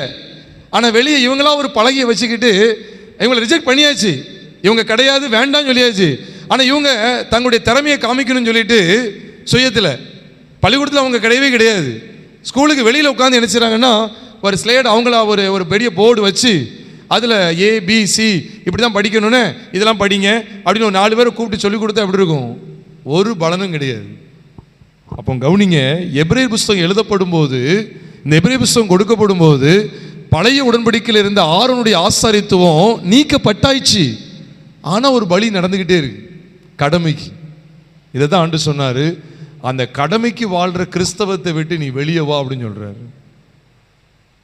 சடங்காச்சாரமாக அனுசரிக்காதீங்க பிரியமானவர்களே. இன்னைக்கு ஒரு கூட்டம் சடங்காச்சாரமாக அனுபவிக்கி அதை செய்யாதீங்க. சடங்காச்சாரமாக வாழ்வது கிறிஸ்தவ வாழ்க்கை அல்ல. அதனால தான் அங்கே அழைப்பு கொடுக்கிறா. ஒரு கூட்டம் எதை முக்கியப்படுத்துமா? போஜனம். ஒரு போஜனத்தையே நாடுறாங்க, சாப்பிடணும் சாப்பிடணும் சாப்பிடணும்னு. அதான் அவர் சொல்லிட்டார், நமக்கு ஒரு பலிபீடம் உண்டு, நீ அங்கே புசிக்க முடியாதுன்னு சொல்லிட்டாரு. ஏன்னா அன்னைக்கு போஜனத்தினுடைய காரியங்கள் தான் அன்னைக்கு ரொம்ப பெருசு. என்ன பலி செலுத்தினா நல்லா உட்காந்து சாப்பிடலாம். ஆசாரிகள் என்ன செய்யலாம்? ஆசாரிகள் ஜனங்கள் என்ன செய்யலாம்? நல்லா உட்காந்து மாட்டலாம், நல்லா என்ன செய்யலாம்? கட்டலாம்னு என்னது? நல்லா ஜோராக உட்காந்து சாப்பிடலாம். அதனால தான் அவர் சொல்றாரு, நமக்கு ஒரு பலிபீடம் உண்டு, அதிலே அந்த அழகா சொல்றாரு பாருங்க, வாசிங்க. ஏன்னா 9ஆம் வசனத்தில் போஜனத்தை பற்றி பேசிட்டு தான் சொல்றாரு, நமக்கு ஒரு பலிபீடம் உண்டு, அதற்குரியவைகளை புசிக்கிறதற்கு பலிபீடத்தில் ஆராதனை செய்கிறவர்களுக்கு அதிகாரம் இல்லை. ஏனென்றால் அப்படின்னு சொல்லிட்டு தான் 2 பிரிக்கிறார். முதல்ல போஜனம் கிருபைன்னு சொல்லி 2 பிரிச்சார். கவனிச்சு வாங்க. போஜனம், அடுத்து என்னது? கிருபை. வெறும் சரீர பிரகாரமான வயிறு, இருதயம் 2 பிரிக்கிறார். வயிற்றுக்கு ஏற்ற போஜனம், இருதயத்துக்கு ஏற்ற வார்த்தை கிருபை. 2 பிரிக்கிறாரு. இப்ப அடுத்தும் பிரிக்கிறார் பாருங்க. பலிபீடம் உள்ள வரும்போது என்ன பிரிக்கிறாருன்னு கேட்டா அழகா சொல்லப்பட்டிருக்கு பாருங்க. ரொம்ப தெளிவா சொல்றாரு, பாளையத்துக்கு புறம்ப போகணும். ஒரு கூட்டம் பாளையத்துக்கு உள்ள இருக்கு, இன்னொரு கூட்டம் பாளையத்துக்கு வெளியில் இருக்குன்னு காமிக்கிறார். போஜனம் போஜனம் போஜனம் சொல்லி வயிற்றுக்கான பிரசங்கங்களை கேட்கிற கூட்டங்கள் அதிகம். பிரியமான நல்ல கவனிங்க, கொஞ்சம் எல்லாரும் கொஞ்சம் என்ன பாருங்க, தயவுசெய்து கொஞ்சம் பாருங்க. இன்னைக்கும் எத்தனை நூதனமான செய்திகள் வந்துகிட்டே இருக்கு பாருங்க. இன்னைக்கும் சொல்றேன், கர்த்தர் நமக்கு நல்ல அருமையான வீட்டை கட்டித்தர போதுமானவர் தான். நம்முடைய குடும்ப வசதிக்கு ஏற்றபடி கார் தர்றதுக்கும் அவர் போதுமானவர். காரும் நமக்கு தந்திருக்கிறார், உண்மைதானே, தந்திருக்கிறார். அதெல்லாம் ஆண்டவர் நமக்கு பொருளாதார தேவைகளை அழகா அருமையாக சந்திக்கிறார். ஆனால் இந்த வயிற்றுக்கான போஜனத்தை குறித்து, இந்த சரீர தேவைகளை குறித்து பிரசங்கிக்கிறவர்களை குறித்து நீங்கள் எச்சரிக்கையாக இருக்க வேண்டும். அதுதான் ரெண்டா பிரிக்கிறாரு. பலிபீடமாகிய சிலுவையை பற்றி உபதேசம் நமக்குள்ள வந்துட்டு அப்படின்னு சொன்னா மாம்சத்துக்குரிய அத்தனையும் அடிபட்டுரும். இன்னைக்கு ஒரு பெயர் கிறிஸ்தவம் எப்படி போயிட்டு இருக்கு தெரியுமா? எனக்கு கவனிச்சு உங்களுக்கு புரியும். உனக்கு கார் தருவாரு, உனக்கு வீடு தருவாரு, இந்த வருஷத்துல நீ வீடை கட்டிடுவேன். நான் சொல்றேன், ஆண்டவர் நிச்சயமா நமக்கு வீட்டை கட்டி தருவார். கவனிக்கீங்களா? வீட்டை நிச்சயமா கட்டி தருவார், அதுல எந்த சந்தேகமும் கிடையாது. ஆனா பிரசங்கங்கள்ல என்ன ஆயிட்டு தெரியுமா? இப்போ இன்னைக்கு மாம்சத்துக்குரிய இழிவான இச்சைகளுக்கு தேவையான இழிவான இச்சைகளை நமக்குள்ள தூண்டிவிடக்கூடிய மாய்மாலமான பிரசங்கங்கள் பெருகிவிட்டது. பலிபீடத்தை கவனிங்க. 10ஆம் வசனத்துல நமக்கு ஒரு பலிபீடம் உண்டு ஏன் சொன்னார் தெரியுமா? 9ஆம் வசனத்தை பாருங்க. பலவிதமான அந்நிய போதனைகளால் அலைப்புண்டு திரியாதிருங்கள் சொல்றாரா இல்லையா? 9ஆம் வசனத்தை வாசிட்டே 10க்கு வாங்கலேன். 9ஆம் வசனம் எப்படி ஆரம்பிக்கு? பலவிதமான அந்நிய போதனைகளால் அலைப்புண்டு தெரியாதுங்க. அப்ப அந்த அந்நிய போதனை என்ன செய்யுதுன்னு கேட்டா கவனிங்க. ஆசாரியருடைய போதனை என்ன இருந்துச்சு தெரியுமா? அவன் ரொட்டீனா பலி செலுத்துவான். அவன் பலி செலுத்த அவனுக்கு வயிற்றுக்கு தான் சூப்பர், வயிற்றை நல்ல நிரப்பலாம். யாராரும் பலி செலுத்த, வா மகனே, வா மகளே, வா பலி செலுத்திடுவோம். செலுத்த எங்களுக்கு தான் சேரும். தொடையை நல்லா வச்சு கடிச்சு சாப்பிடலாம், அதை சாப்பிடலாம், இதை சாப்பிடலாம், நீ எங்களோட உட்காந்து சாப்பிடலாம். நல்ல சாப்பாட்டு பிரியனா நல்லா இருக்கலாம். அதுதான் இன்னைக்கு நடந்துட்டு இருக்கு. அதான் ஒரு ஊழியர் சொல்லுவாரு, புது உடன்படிக்கையினுடைய சபை மேல் வீட்டில் தொடங்கிச்சு, ஆனால் இப்போ சாப்பாட்டு அறையில் தான் முடியுது அப்படின்னு சொல்றாரு. அதாவது ஆங்கிலத்தில் சொல்லும்போது சூப்பராக சொல்லுவார், அப்பர் ரூமில் ஆரம்பித்து இப்போ சப்பர் ரூமில் தான் முடியுது. சப்பர்னா சாப்பிடுற அறைக்கு பேர் சப்பர் ரூம். அப்பர் ரூமில் ஆரம்பித்த சபை இப்போ சப்பர் ரூமில் தான் முடியுதுன்னு சொல்கிறாரு. சாப்பாட்டில் தான் இருக்காங்க. எங்கள் வயசான எங்கள் தாத்தா, அவங்க இறந்துட்டாங்க, முந்தையே இறந்துட்டாங்க. அவங்க என்ன சொல்கிறாங்க, அவங்களுக்கு ஒரு பண்ண வேலை. அவங்க சொன்னாங்க, கண் தெரியாமல் போயிடுச்சு. எங்கள் தாத்தாவுடைய தம்பி, தாத்தா முன்னாலே 93 இறந்துட்டாங்க, கிட்டத்தட்ட 93-94 இறந்துட்டாங்க. அவங்களுடைய தம்பி கண் தெரியாமல் இருந்தாங்க. நான் தட்டிக்கிட்டே இருக்கேன், திறக்கவே இல்லை. கூப்பிட்டுக்கிட்டே இருந்தேன், ஏன்னா அவங்கள பார்த்து பேசணும்னு சொல்லி போயிருக்காங்க. அவங்க தனியாக இருக்காங்க, பார்த்து பேசணும்னு சொல்லி கண் பார்வையும் போயிட்டு திறக்கவே இல்லை. ரொம்ப சத்தம் போட்டு பக்கத்தில் ஆளுங்க கூப்பிட்டு வந்து திறக்கும் போது தான் திறந்தாங்க. என்னன்னு கேட்டால் சொல்கிறாங்க, இப்போ கதவை பூட்டியே வச்சுக்கிறேன் அப்படின்னு சொல்கிறாங்க. எதுக்குன்னு கேட்டால் ஊழியக்காரங்க தொந்தரவு தாங்க முடியல அப்படின்னு சொன்னாங்க. என்ன அப்படின்னு கேட்டால் 5 ரூபா கூட வாங்காமல் போக மாட்டேங்காங்க. காணிக்கைன்னு கேட்டுக்கிட்டே இருக்காங்க. வீட்டுக்கு ஓரம் வந்து ரூபா கொண்டான்னு கேட்காங்க. அதான் பூட்டியே போட்டுருது. எனக்கு வேற பார்வை இல்லையா, உள்ளவன் தட்டிக்கிட்டே கிடப்பாங்க. அதான் யாரோ ஒருத்தன் தட்டுறாங்கன்னு நினச்சிட்டேன் அப்படின்னு சொல்லிட்டு நான் திறக்கவே இல்லை. அவங்க அப்படியே உள்ளே கிடக்காங்க, போவே மாட்டுக்காங்க. கடைசியில் வரும் 5 இப்படி சொன்னாங்க என்கிட்ட, ஒரு 5 ரூபா தாங்கலை அப்படின்னு கேட்காங்களாம். 5 ரூபானா 5000 ரூபா இல்லை, வெறும் 5 ரூபா. ஒரு 5 ரூபா கொடுக்கல போகிறேன் அப்படின்னு சொல்லி. என்ன நிலைமை பார்த்தீங்களா? வயிற்றுக்கே ஊழியம் செய்கிறார்கள். ரோமர் 16வது அதிகாரம் கடைசியில் வாசிக்க. ரோமர் 16வது அதிகாரம் 17, 18, 19 ஆகிய வசனங்களை பார்க்கும்போது அவர்கள் கர்த்தராகிய இயேசு கிறிஸ்துவுக்கு ஊழியம் செய்யாமல் தங்கள் வயிற்றுக்கே ஊழியம் செய்கிறார்கள் அப்படின்னு சொல்லி சொல்றாரு, எச்சரிக்கிறார். அப்படிப்பட்டவர்களை விட்டு விலகுங்கள் என்று சொல்லுகிறார். இன்னைக்கு ஊழியக்காரங்களுக்கு என்ன போடுன்னு ஆயிருதுன்னா, உனக்கு அது வரப்போகுது, இது வரப்போகுது, உனக்கு காரு வருது, ஏசி வருது, இதோ உனக்கு கவர்மெண்ட் வேலை வருது, இதோ உனக்கு பெருக்க வருது, இந்த பெற்றுக்க அப்படின்னு சொன்னா அபிஷேகம் நினைக்கிறாங்க. நான் தான் சொல்றேனே, தொடுகிறார், நிரம்பு, பெற்றுக்க, ரிசீவ். சத்தம் நல்லா இருக்கா? எனக்கும் தேவனுடைய கிருபையினால இந்த ஒரு குரலை தந்திருக்கிறார். கர்த்தருக்கு ஸ்தோத்திரம். ஆனால் இதை வச்சு என்னால் வியாபாரம் செய்ய முடியாது, தொலைச்சிருவார். பலிபீடத்தை காமிச்சு கொடுக்கணும்னா நீ என்னத்தை காமிச்சு கொடுத்துட்டு இருக்க? போஜனத்தை காமிச்சு கொடுத்துட்டு இருக்க. அதனாலதான் பலிபீடத்தோட தான் போஜனம் இருக்கு, ஆனா அது அந்த பலி இல்லை. வித்தியாசத்தை காமிக்கிற பார்த்தீங்களா? அன்னைக்குள்ள யூதர்களுக்காக இது எழுதப்பட்டது. விசேஷம் அன்னைக்குள்ள யூதருடைய கண்களை திறக்க தான் எழுதப்பட்டது. ஏன்னா அவன் சாப்பாடுலேயே உட்காந்துட்டான். பலி செலுத்தினா நல்லா உட்காந்து சாப்பிடலாம் நினைச்சான். இது அது கிடையாதுப்பா, இது வேற பலி. நீ நிந்தைய சுமக்கணும். அது ஆட்டினுடைய முன்னன் தொடைய ராவிட்டு போறதுக்கு இல்லை. நீ என்ன செய்யணும்? நிந்தைய சுமந்து பாளையத்துக்கு வெளியே நீ போகணும். ஆயத்தமா? அதான் சொல்லி கொடுக்கிறாரு. பலவிதமான அந்நிய போதனைகளால் அழைப்புண்டு என்ன செய்யாதீங்க, தெரியாதீங்க. கிருபையை பற்றிக்கங்க, போஜனத்தை பற்றிக்கிடாங்க. போஜனங்கிறது சரீர பிரகாரமானது. நான் ஒரு ஒரு ஒரு நல்ல ஒரு ஆலோசனை சொல்லட்டா? கள்ள உபதேசத்தை நல்ல உபதேசம் எப்படி கண்டுபிடிக்கலாம் தெரியுமா? ஆதி அப்போஸ்தலர்கள் என்ன செஞ்சாங்களோ அதை மட்டும் சொல்றேன். ஒன்று தான், ஒரே ஒரு ஆலோசனை தான். அவங்க எப்படி கண்டுபிடிப்பாங்க தெரியுமா? உண்மையிலே இவர்கள் உண்மையான அப்போஸ்தலர்கள் எப்படி கண்டுபிடிப்பாங்க அப்படின்னா, அந்த காலத்தில் வந்து உபதேசம் இது உண்மையிலே சரித்திரத்தில் இருக்கு, சரித்திரத்தில் உண்மையா இருக்கிறத சொல்றேன். அந்த காலத்தில் முதல் நூற்றாண்டு கிறிஸ்தவர்கள் நல்ல ஊழியர்களையும் கள்ள ஊழியர்களையும் எப்படி கண்டுபிடிப்பாங்கன்னு தெரியுமா? எந்த ஒரு ஊழியக்காரன் பாவ மன்னிப்பின் நிச்சயத்தை இயேசு கிறிஸ்துவின் சிலுவையின் மூலமா பெற்றுக்கொள்ள முடியும், அவர் இரத்தத்தினால கழுவப்படுற அவசியத்தை குறித்தும், அவருடைய சிலுவையிலே நம்முடைய பழைய மனுஷன் மரித்து விட்டான், கிறிஸ்து தான் நம்மையில் பிழைத்திருக்கிறார், கிறிஸ்துவின் சிலுவையின் மூலமா நாம் ஒரு ஜெயமுள்ள பரிசுத்த வாழ்க்கை வாழ முடியும், இயேசு கிறிஸ்து சிலுவையில் நமக்காக மரித்து அடக்கம் பண்ணப்பட்டு 3ஆம் நாள் எழுந்ததுனால நமக்கு நித்திய ஜீவனை வாக்கு பண்ணியிருக்கிறாருங்கிற இந்த வெளியேறப்பட்ட சத்தியம் யாருடைய வாயிலிருந்து வெளிப்படுதோ அவர்கள்தான் உண்மையான அப்போஸ்தலர்கள். இது அன்னைக்கு அவங்க மைண்ட்ல தெளிவா இருப்பாங்க. கள்ள ஊழியர்கள் எப்படி கண்டுபிடிப்பாங்க தெரியுமா? இதே மாதிரி சத்தியங்களை பேசுவாங்களாம். பேசிட்டு கடைசியா உங்களுக்கு இந்த உலகத்தில் இப்படிப்பட்ட மேன்மைலாம் கிடைக்க போகுது, உங்களுக்கு இந்த உலகத்தில் அது கிடைக்கும் இது கிடைக்கும் சொல்லி உலகத்தை பற்றி வயிற்றுக்கான சரீரத்துக்கான ஏதாவது ஒன்றை பேசிட்டாங்கன்னு வச்சுக்கோங்களேன். ஒன்னே ஒன்று 98% சிலுவையை பற்றியே பேசிட்டு பாவங்களை மன்னிக்கிறார். நம்முடைய பழைய வாழ்க்கை, பழைய மனுஷன் சிலுவையில மாண்டு விட்டான்.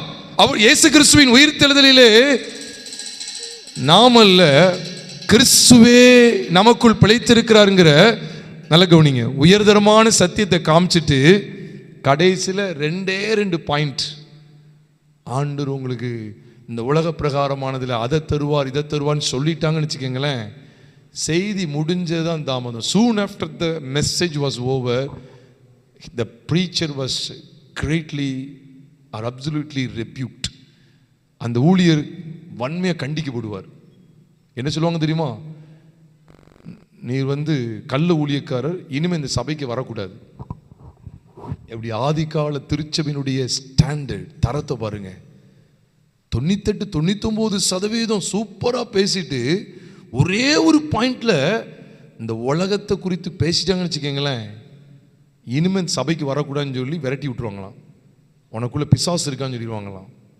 ஆனா இன்னைக்கு 199% உலகத்தை பேசிட்டு ஒரே ஒரு இடத்துல பாவத்தை கண்டித்து உணர்த்திட்டாங்கன்னு வச்சுக்கோங்களேன், இன்னைக்கு அவங்க தான் நமக்கு ரொம்ப பெரிய ஆளாகிட்டாங்க.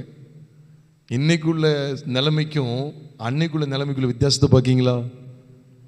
நம்ம எந்த அளவுக்கு விலகிட்டோம் தெரியுமா பிரியமானவர்களே? இன்னைக்கு ஒரு தீர்மானம் பண்ணுங்க, நமக்கு ஒரு பலிபீடம் உண்டுன்னு சொல்லி ஆண்டவர் அழைப்பு கொடுக்கிறாருக்கு. காரணம் என்ன தெரியுமா? அதுக்கு முந்தின வசனத்துல அந்நிய போதனைகள் அழகா போட்டிருக்கு. பலவிதமான யூதர்களையும் எச்சரிக்கிறார். எப்பா நீ சாப்பாட்டு பிரியனா, சாப்பாட்டு ராமனாவே இருக்கியே, நீ இப்ப பலி செலுத்தினா புசிச்சலாம் புசிக்கிற உனக்கு அதிகாரம் கிடையாது. புசிக்கிறத இப்ப ஸ்டாப் பண்றாரு. பலிபீடம், நமக்கு ஒரு பலிபீடம் உண்டு, அங்க சாப்பிட முடியாது. அப்ப என்னதான் செய்யணும்? நீ பாளையத்துக்கு புறம்பு போய் தான் ஆகணும். பாளையத்துக்குள்ளேயும் ஒரு விதமான மதம் இருக்கு. பாளையத்துக்குள்ளே என்ன இருக்கு? ஒரு மதம் நடந்துகிட்டு இருக்கு. மதம்னா ரிலிஜியன். அங்கேயும் ஒரு ரிலிஜியன் இருக்கு. என்ன ரிலிஜியன் இருக்கு? அங்கே ஜபங்கள் நடக்கு, பலிகள் செலுத்துறாங்க, ஆராதனை செய்யப்படுது, எல்லாம் இருக்கு. அந்த சபையில் நீ பாளையத்துக்கு வெளியில ஒருத்தர் சிலுவையில் நிற்கிறார் பாருங்க, அங்கதான் புறப்பட்டு வரணுமா. நமக்கு ஒரு பலிபீடம் உண்டுன்னு சொல்லி சொன்ன உடனேயே கர்த்தருடைய வேதம் என்ன சொல்லுது பாருங்களேன், அதை தொடர்ந்து வாசித்து நம்ம முடிக்க போகிறோம். எபிரேயர் 13வது அதிகாரத்தில் அதை மட்டும் பாருங்களேன்.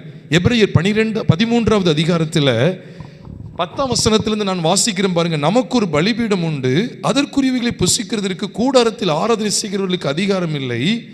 ஏனென்றால் எந்த மிருகங்களுடைய இரத்தம் பாவங்களின் நிமித்தம் பரிசுத்த ஸ்தலத்துக்குள் பிரதான ஆசாரினாலே கொண்டு வரப்படுகிறதோ அந்த மிருகங்களின் உடல்கள் பாளையத்துக்கு புறம்பே சுட்டெரிக்கப்படும். அந்தபடியே இயேசுவும் தம்முடைய சொந்த இரத்தத்தினாலே ஜனத்தை பரிசுத்தம் செய்யும்படியாக நகர வாசலுக்கு, அப்ப நகர வாசலுக்கு போயிடணும். ஒரு கூட்டம் இங்கேயே உட்காந்து சாப்பிட்டுக்கிட்டு இங்கேயே திருப்தியா இருக்கிற ஒரு கூட்டம் இருக்கு. அந்த காலத்தில் பாளையத்துக்கு புறம்பே போறது என்ன தெரியுமா? நிந்தனை இருக்கு. எனக்கு தெரிஞ்சுங்க, எங்களோட ஐக்கியப்பட்ட ஒரு சகோதரர் உண்டு.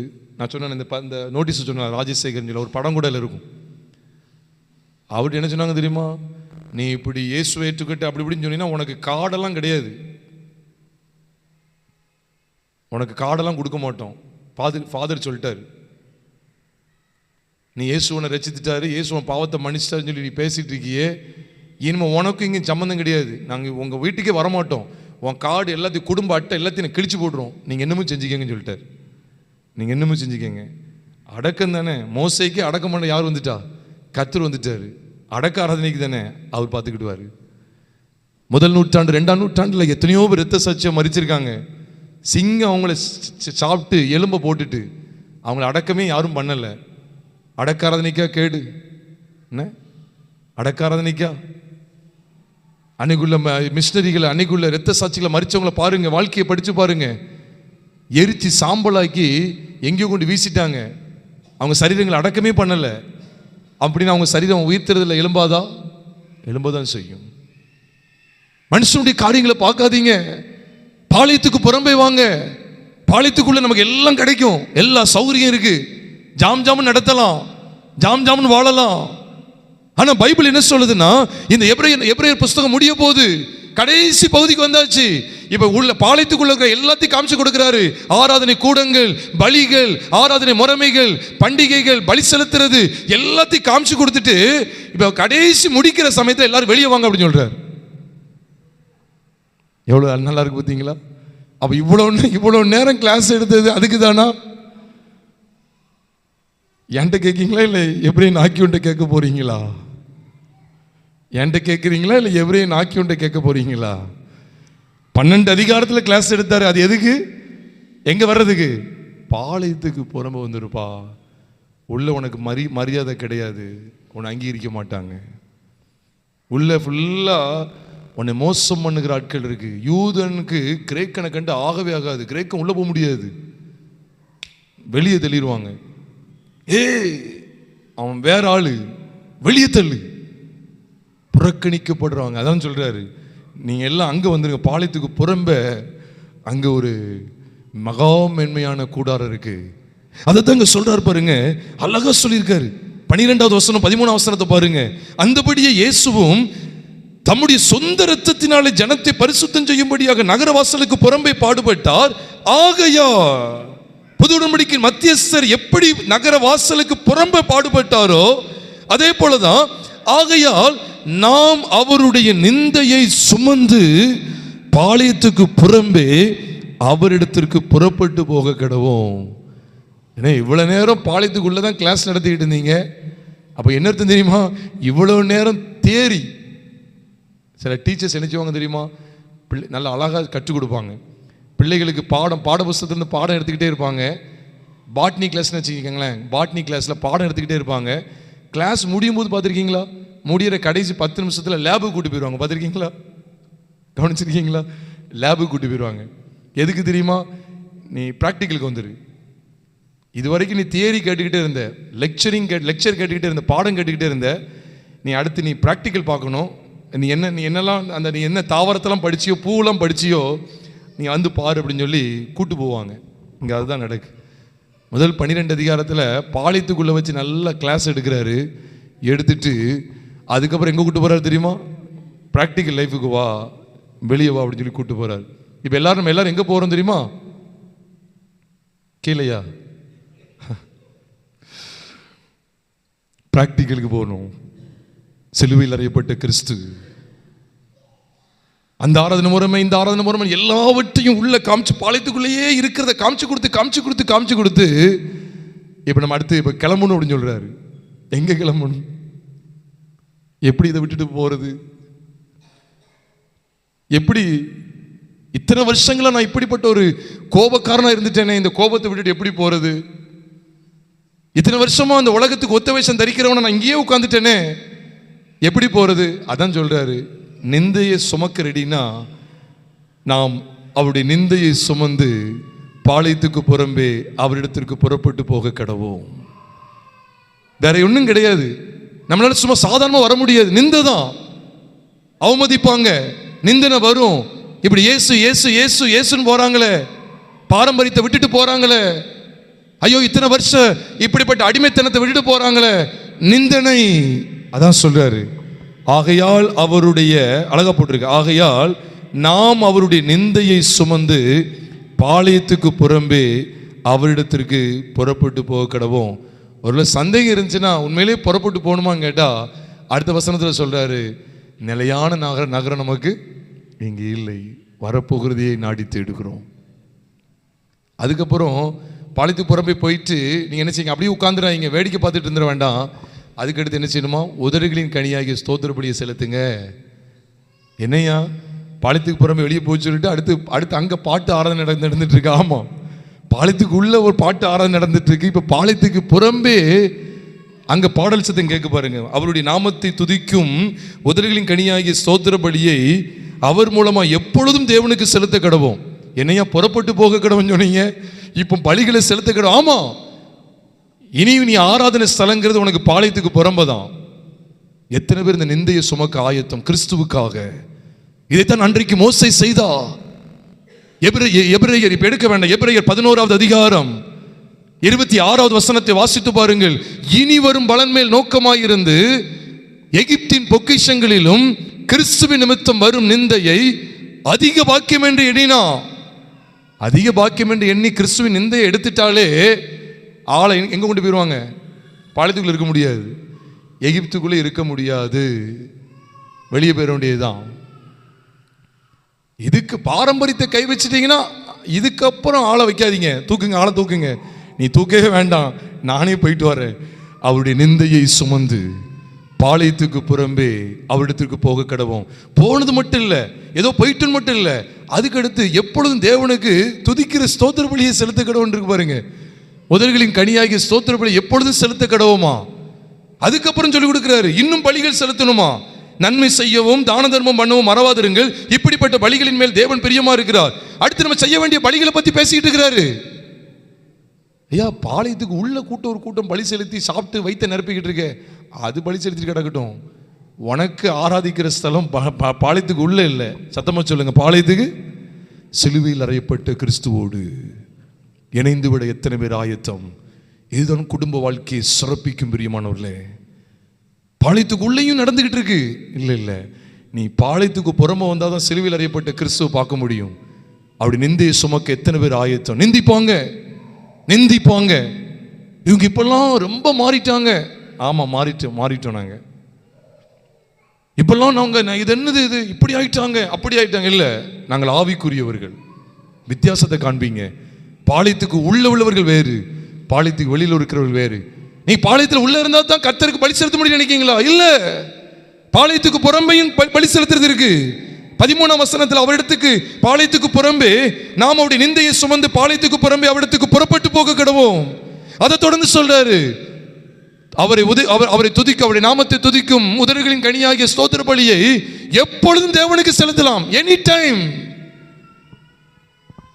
பாளையத்துக்கு உள்ள இருந்து இல்ல, வெளியில். அதுக்கு தான் சொல்றாரு, நமக்கு ஒரு பலிபீடம் உண்டு. உலகத்துக்கு ஒத்த விஷயம் தெரிவிக்காதீங்க பிரியமானவர்களே. வாழ்ந்தா கர்த்தருக்காக வாழுங்க. இன்னைக்கும் நம்ம கூடவே இருக்கிற பாரம்பரிய கூட்டம் என்ன செய்ய தெரியுமா? பாரம்பரியமா வாழ்ந்து பாரம்பரியமாவே மறிச்சுக்கிட்டு இருக்கு. பாவத்துல தான் கிடக்கு. அவனுக்குள்ள என்ன இருக்கு? உலக ஆசைகள் தான் இருக்கு. தேவனுக்காக எழுமுங்க பிரியமானவர்களே. தேவன் நமக்கு காண்பிக்கிற அற்புதமான வெளிச்சம் என்ன தெரியுமா? நமக்கு ஒரு பலிபீடம் உண்டு. அதுக்கு முன்னால சொல்றாரு பார்த்தீங்களா, பலவிதமான அந்நிய போதனைகள் அழைப்புண்டு தெரியாதிருங்கள். அது தேவனுடைய சித்தம் கிடையாது. பலவிதமான அந்நிய போதனைகளால் அழைப்புண்டு தெரிஞ்சுக்கிட்டே இருக்கிற தேவ சித்தம் கிடையாது. பலவிதமான குழப்பங்கள் இருக்கு. அதுதான் ஆண்டவர் சொல்றார், பலிபீடம் உண்டு, அங்க வந்துருங்க. அந்த பலிபீடம் எங்க இருக்கு தெரியுமா? இயேசு நகர வாசலுக்கு உள்ள பாடுபட்டாரா, நகர வாசலுக்கு புறம்ப பாடுபட்டாரா? சத்தமா சொல்லுங்க. அப்ப இயேசு காணணும் எங்க போக வேண்டியது இருக்கு? பாளையத்துக்கு உள்ளேயா இல்ல பாளையத்துக்கு புறம்பையா? பாளையத்துக்கு புறம்ப அருமையான ஆராதனையை பாருங்க. துதிக்கிற துதி, செலுத்துகிறது, தான தர்மம் பண்ணி நல்ல நன்மை செய்யற பகுதி இருக்குதா இல்லையா? எவ்வளவு அருமையா இருக்கு. நாம் இந்த சத்தியத்தை உணர்ந்து அறிந்து இன்னைக்கு ஒப்பு கொடுக்கணும் பிரியமானவர்ல. நீ பாரம்பரியத்தோடு உட்கார்ந்துடாதீங்க பிரியமானவர்ல. தேவனுக்காக பற்றி எறியுங்க. வாழ்ந்தா தேவனுக்காக வாழ்வேன். இன்னைக்கு எதுக்கு தெரியுமா பலவிதமான அந்நிய போதனைகளால் அழைப்புண்டு தெரியாதுன்னு சொன்னார் தெரியுமா? அது அலைக்கழிச்சுக்கிட்டே இருக்கும். இதோ கிறிஸ்து அங்கே இருக்கிறார், இங்கே இருக்கிறார். இல்ல, அவர் பாளையத்துக்கு உள்ள இல்ல, பாளையத்துக்கு வெளியில. அங்கதான் நான் பார்க்க வேண்டியது இருக்கு. அவர் நகர வாசலுக்கு புறம்பே பாடுபட்டார், கல்வாரி சிலுவையில தொங்கினார். அதான் எபிரேயனாக்கியோன் மூலமா ஆவியானவர் நமக்கு அழைப்பு விடுக்கிறார். நமக்கு ஒரு பலிபீடம் உண்டு. அது எதுக்காகவா? மாம்ச பிரீதியா நல்லா உட்காந்து சாப்பிடுறதுக்கு கிடையாது, புசிக்கிறதுக்கு இல்லை. நிந்தையை சுமந்து அவரோடு ஐக்கியப்பட்டு அவருடைய நாமத்தை துதிக்கும் உதடுகளின் கனியாகிய ஸ்தோத்திர பலியை அவர் மூலமாய் எப்பொழுதும் 24/7 எப்பொழுதும் அங்க ஆராதனை நடந்துகிட்டே இருக்கு. எப்பொழுதும் தேவனுக்கு செலுத்த கடவோம். இந்த சத்தியங்கள்லாம் கேட்டு நமக்கு கஷ்டமா இருக்கு அப்படின்னா இந்த வசனத்தை பிடிச்சுக்கங்க. நிலையான நகரம் நமக்கு இங்க இல்லை. நம்ம என்னதான் பாரம்பரியத்தில் கிடந்தாலும் கடைசியில் இதுதான், மண்ணுக்கு மண்ணு, புழுதிக்கு புழுதி, தற்காலிக வாழ்க்கை தான்.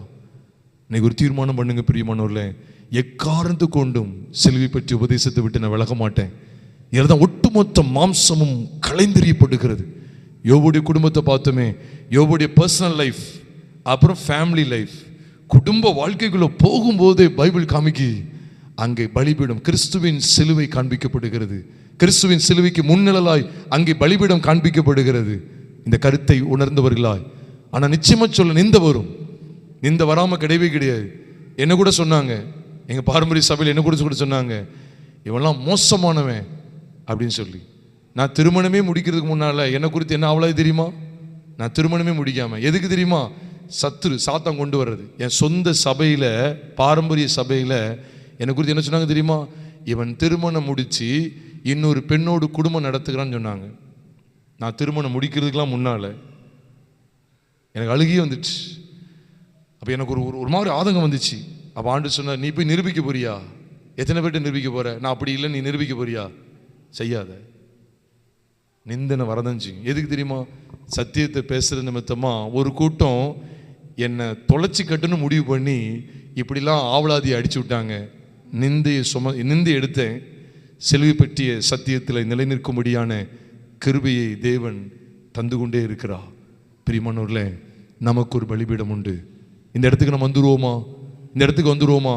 பாளையத்துக்குள்ள எனக்கு அவங்க எனக்கு முக்கியம், இவங்க எனக்கு முக்கியம். நான் சொல்றேன், ஒன்று சொல்றேன், உதாரணம் சொல்றேன். உங்க சொந்தக்காரங்க காதுகுத்து விழா ஞாயிற்றுக்கிழமை நடத்துறாங்களா, புறக்கணிங்க. அப்பதான் அவங்களுக்கு அறிவு வரும். அவளை கூப்பிடாத, அவ ஞாயிற்றுக்கிழமை தேவ சமூகத்துக்கு போறதை தாண்டி இந்த காது குத்து, இந்த சடங்கு, இந்த தண்ணி கழிக்கிறது, மொட்டை போடுறது எதுக்கும் வரமாட்டா. அவனை கூப்பிட்றாத, அவன் வரவே மாட்டான். அவனுக்கு தேவன் தான் முக்கியம். ஃபர்ஸ்ட் நீ தேவனுக்கு அடுத்த காரியத்தில் அவன் எல்லாம் நமக்கு உதவி செய்வான், நம்ம கூடவே இருப்பான். 2 நாள் இல்லை 3 நாள் கூட இருப்பான். ஆனா தேவனை பற்றிய விஷயம் வரும்போது வைராக்கியமா இருப்பான் அப்படின்னு நம்மளை பத்தி சொல்லணும். அந்த அளவுக்கு வாழணும். புறக்கணிச்சு பாருங்களேன் பாப்போம். இல்லை இல்லை என் கொழுந்தியா அப்படின்னு நம்ம கொழுந்து விட்டு எறிய முடியாது. ஐயோ என் மச்சான், என் மாப்பிள்ளை கஷ்டப்பட்டுருவாங்களே அப்படின்னு நீங்க அவருடைய நிந்தை நீங்க சுமக்க முடியாது. தைரியமா சொல்லுங்க, முடியாது. இது கர்த்தருக்கு நான் கொடுக்கிற நேரம். நான் கர்த்தருக்கு தான் ஒப்பு கொடுத்துருக்கேன். இது முடியாது. இதை முடிச்சுட்டு வர்றேன். 2 நாள்ல 3 நாள் இருக்கேன். உன் ஃபங்க்ஷனுக்கு வர்றேன். முந்தின நாள் கூட ஃபுல்லா இருக்கேன். நான் இந்த நாள்ல நான் ஆண்டுக்கு நான் கொடுக்க இருக்கிறேன்னு சொல்லி வைராக்கியம் எழும்பிடணும். பிரியமானவர்களே, நம்ம சும்மா தயவுசெய்து சொல்றேன், நீங்க சாதாரண கிறிஸ்தவங்களா இருந்துடாதீங்க. அதுக்கு தான் இப்படிப்பட்ட விசேஷ கூட்டத்தை வச்சிருக்கிறோம். தேவனுக்காக பற்றி எறிவோம். நமக்கு ஒரு பலிபீடம் உண்டு. பகைப்பாங்க, எனக்கு தெரிஞ்ச ஒரு சகோதர குடும்பம் ஆண்டவருக்குள் வந்தாச்சு, ஊரை விட்டு ஒதுக்கிட்டாங்க. இவங்க அந்த இடத்துக்கு போயிட்டான்பா, ஆளை தள்ளுன்னு சொல்லி வெளியே தள்ளிட்டாங்க. இப்போ எங்கே இருக்காரு தெரியுமா? உண்மையை நடந்த உண்மையை சொல்கிறேன். அவர் பெயர் கூட ஜெயசேகர், நான் பேரை சொல்லி கூட சொல்கிறேன், ஜெயசேகர். அவர் வெளியே தள்ளிட்டாங்க, ஊரை விட்டு வெளியே தள்ளிட்டாங்க. சொந்த ஊர், அங்கேயே பிறந்து வளைந்த மனுஷன் வெளியே தள்ளிட்டாரு. அங்கேருந்து ஒரு 10 கிலோமீட்டர் தள்ளி வீடு பிடிச்சிருக்காங்க. சொந்த ஜனம், அக்கா தங்கச்சி அண்ணன் தம்பி மாமா மச்சான் பெரியப்பா எல்லாம் புறக்கணிச்சாச்சு. எதுக்கு தெரியுமா? இந்த இயேசு கிறிஸ்துவின் சிலுவை பற்றிய செய்திக்கு தங்களை ஒப்பு கொடுத்ததுனால. பாளையத்துக்கு புறம்ப வந்தது பெரிய குற்றமாயிட்டு. இப்போ அவங்க ஆராதிக்கமே இருக்காங்க, பாளையத்துக்கு புறம்ப சூப்பராக ஆராதிச்சிட்டு இருக்காங்க. தேவனை அருமையாக ஆராதிக்கங்க. அவங்களுக்கு நான் சர்டிஃபிகேட் கொடுப்பேன், அந்த குடும்பத்தை ஜெயசேகர் அவங்க ஃபேமிலி குறித்து நான் சர்டிஃபிகேட் கொடுப்பேன். சூப்பரான மனுஷங்க, ஆண்டு ஆவியோட உண்மையோட கர்த்தரை ஆராதிக்காங்க. ஐயோ சொந்த பந்தம் பகைச்சிட்டு, ஐயோ என் சொந்த ஜாதிக்காரங்க என் சொந்த ஜனம் எல்லாம் பகைச்சிட்டாங்க, நான் அங்கேயே வாழ்ந்துட்டு இருப்பேன், அவ்வளோ வசதி இருக்கவருக்கு தள்ளிட்டாங்க, வெளியே போ அப்படின்னு. பரவாயில்ல, கிறிஸ்து நிமித்தம் இந்த நிந்தையை நான் சுமக்க ஆயத்தம். எகிப்தின் பொக்கிஷங்களில் அப்போ நிந்தையை சுமக்கிறதுக்கு முன்னால மோசைக்கு 2 காட்சி இருக்கு. எப்பா நீ பாளையத்துக்குள்ள இருந்து எகிப்தின் பொக்கிஷங்களை அனுபவிக்க போறியா, இல்லை பாளையத்துக்கு வெளியே வந்து என் நிமித்தமா நிந்தி அனுபவிக்க போறியான்னு கேட்கும்போது அவன் அந்த மனுஷன் நிந்தையை எடுத்துக்கிட்டான். அழகா பைபிளில் போட்டிருக்கு, எபிரேயர் 11:26, எகிப்தின் பொக்கிஷங்களிலும் கிறிஸ்துவின் நிமித்தம் வரும் நிந்தையை அதிக பாக்கியம் என்று எண்ணினான். நான் அவருடைய நிமித்தமான நிந்தை எடுத்துக்கிறேன். எனக்கு எகிப்தின் பொக்கிஷங்கள் ஆடம்பரங்கள்லாம் இருக்கு, உனக்கு சொத்து கிடையாது, உனக்கு அது கிடையாது, இது கிடையாது. சாது சுந்தர் பார்த்து சொன்னாங்க, நீ ஏசுன்னு போனீங்கன்னா உனக்கு எதுவுமே சொத்து கிடையாது, அவ்வளோ வசதியானவங்க, எனக்கு எதுவும் வேண்டாம், நான் பாளையத்துக்கு புறம்ப போயிடுறேன். நிந்தனை அவமானம் ஆண்டவர் அவரை கொண்டு சாதிச்சவைகள் பயங்கரம் பிரியமானவர்களே. இருக்க இடத்துல அப்படி எல்லாரும் கண்களை மூடி கர்த்தரை நோக்கி பார்ப்போமா? ஆண்டவரே நான் என்னை அர்ப்பணம் செய்கிறேன் என்று சொல்லி நமக்கு ஒரு பலிபீடம் உண்டு. குடும்ப உறவை சீர்படுத்துகிற தேவன், குடும்ப உறவை சீர்படுத்துகிற தேவன். ஆண்டவர் நமக்காக தம்மையே பலியை ஒப்பு கொடுத்தாரு. அவர் நகர வாசலுக்கு உள்ளே இல்லை, உள்ளே எல்லா விதமான களியாட்டுகள். அதனாலதான் இன்னைக்கு சிலுவை பற்றிய உபதேசம் கெட்டு போர்களுக்கு பைத்தியமா இருக்கிறது. இப்படி மற்ற சொந்த பந்தங்கள் நம்மளை அங்கீகரிக்க கூடாத அளவுக்கு ஒரு கிறிஸ்தவ வாழ்க்கை வாழணுமா? அதுக்கு பதிலாக நான் சொந்த பந்தங்களோடு சேர்ந்து உலகத்தோடு ஒத்த வேஷம் தரிச்சு நான் உலகத்தோடு உலகமாக நான் இருந்துக்கிட்டே கர்த்தரை பாடுறேன், மையப்படுத்துறேன்னு சொல்லி இல்லை. பாளையத்துக்கு புறம்பே போக கடவும், அங்கே பலி செலுத்தலாம். உதடுகளின் கனியாகிய காலை எப்பொழுதும் அவருக்கு பலி செலுத்தலாம். கல்வாரி அன்பை நினைப்போமா? நமக்காக பலிபீடமாகிய சிலுவையில் நமக்காக பலியானார அந்த கிறிஸ்துவை நோக்கி நாம் பயணிப்போமா? சிலுவை காட்சியை கண்டு முன்னேறி சேவையை புரிவேன் ஜீவனம் வைத்தே. சிலுவை காட்சியை கண்டு முன்னேறி சேவையை புரிவேன் ஜீவனம் வைத்தே.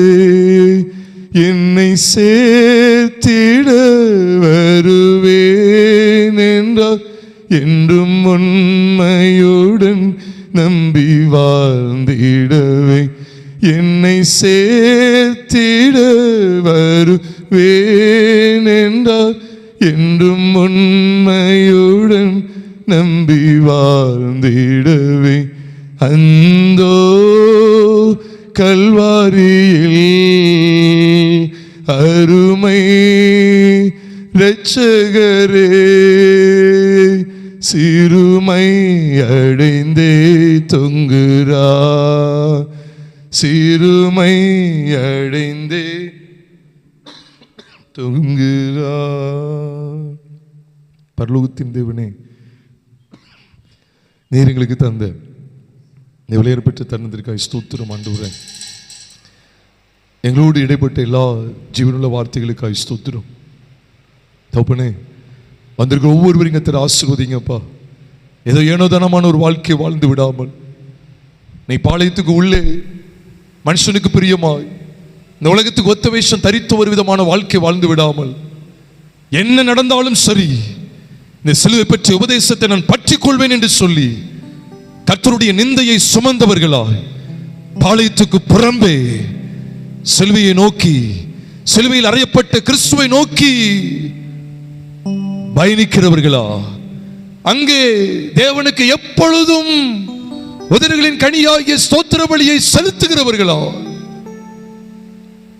காணப்பட எங்கள் ஒவ்வொருவருக்கும் உதவி செய்யுங்க ஆண்டவரே. நிலையான நகரம் நமக்கு இங்க இல்லைன்னு சொன்னீங்களா? ஆமா ஆண்டவரே, அதுக்கு தான் பாளையத்துக்கு புறமே எங்களை கூப்பிடுறீங்க ஆண்டவரே. நிலையான நகரம் இங்க இல்லை, வரப்போகிறது தான் நாடி தேடுறோம். இந்த உலகத்தில் இருக்கிற இந்த நகரம் நமக்கு நிலையானதே இல்லை.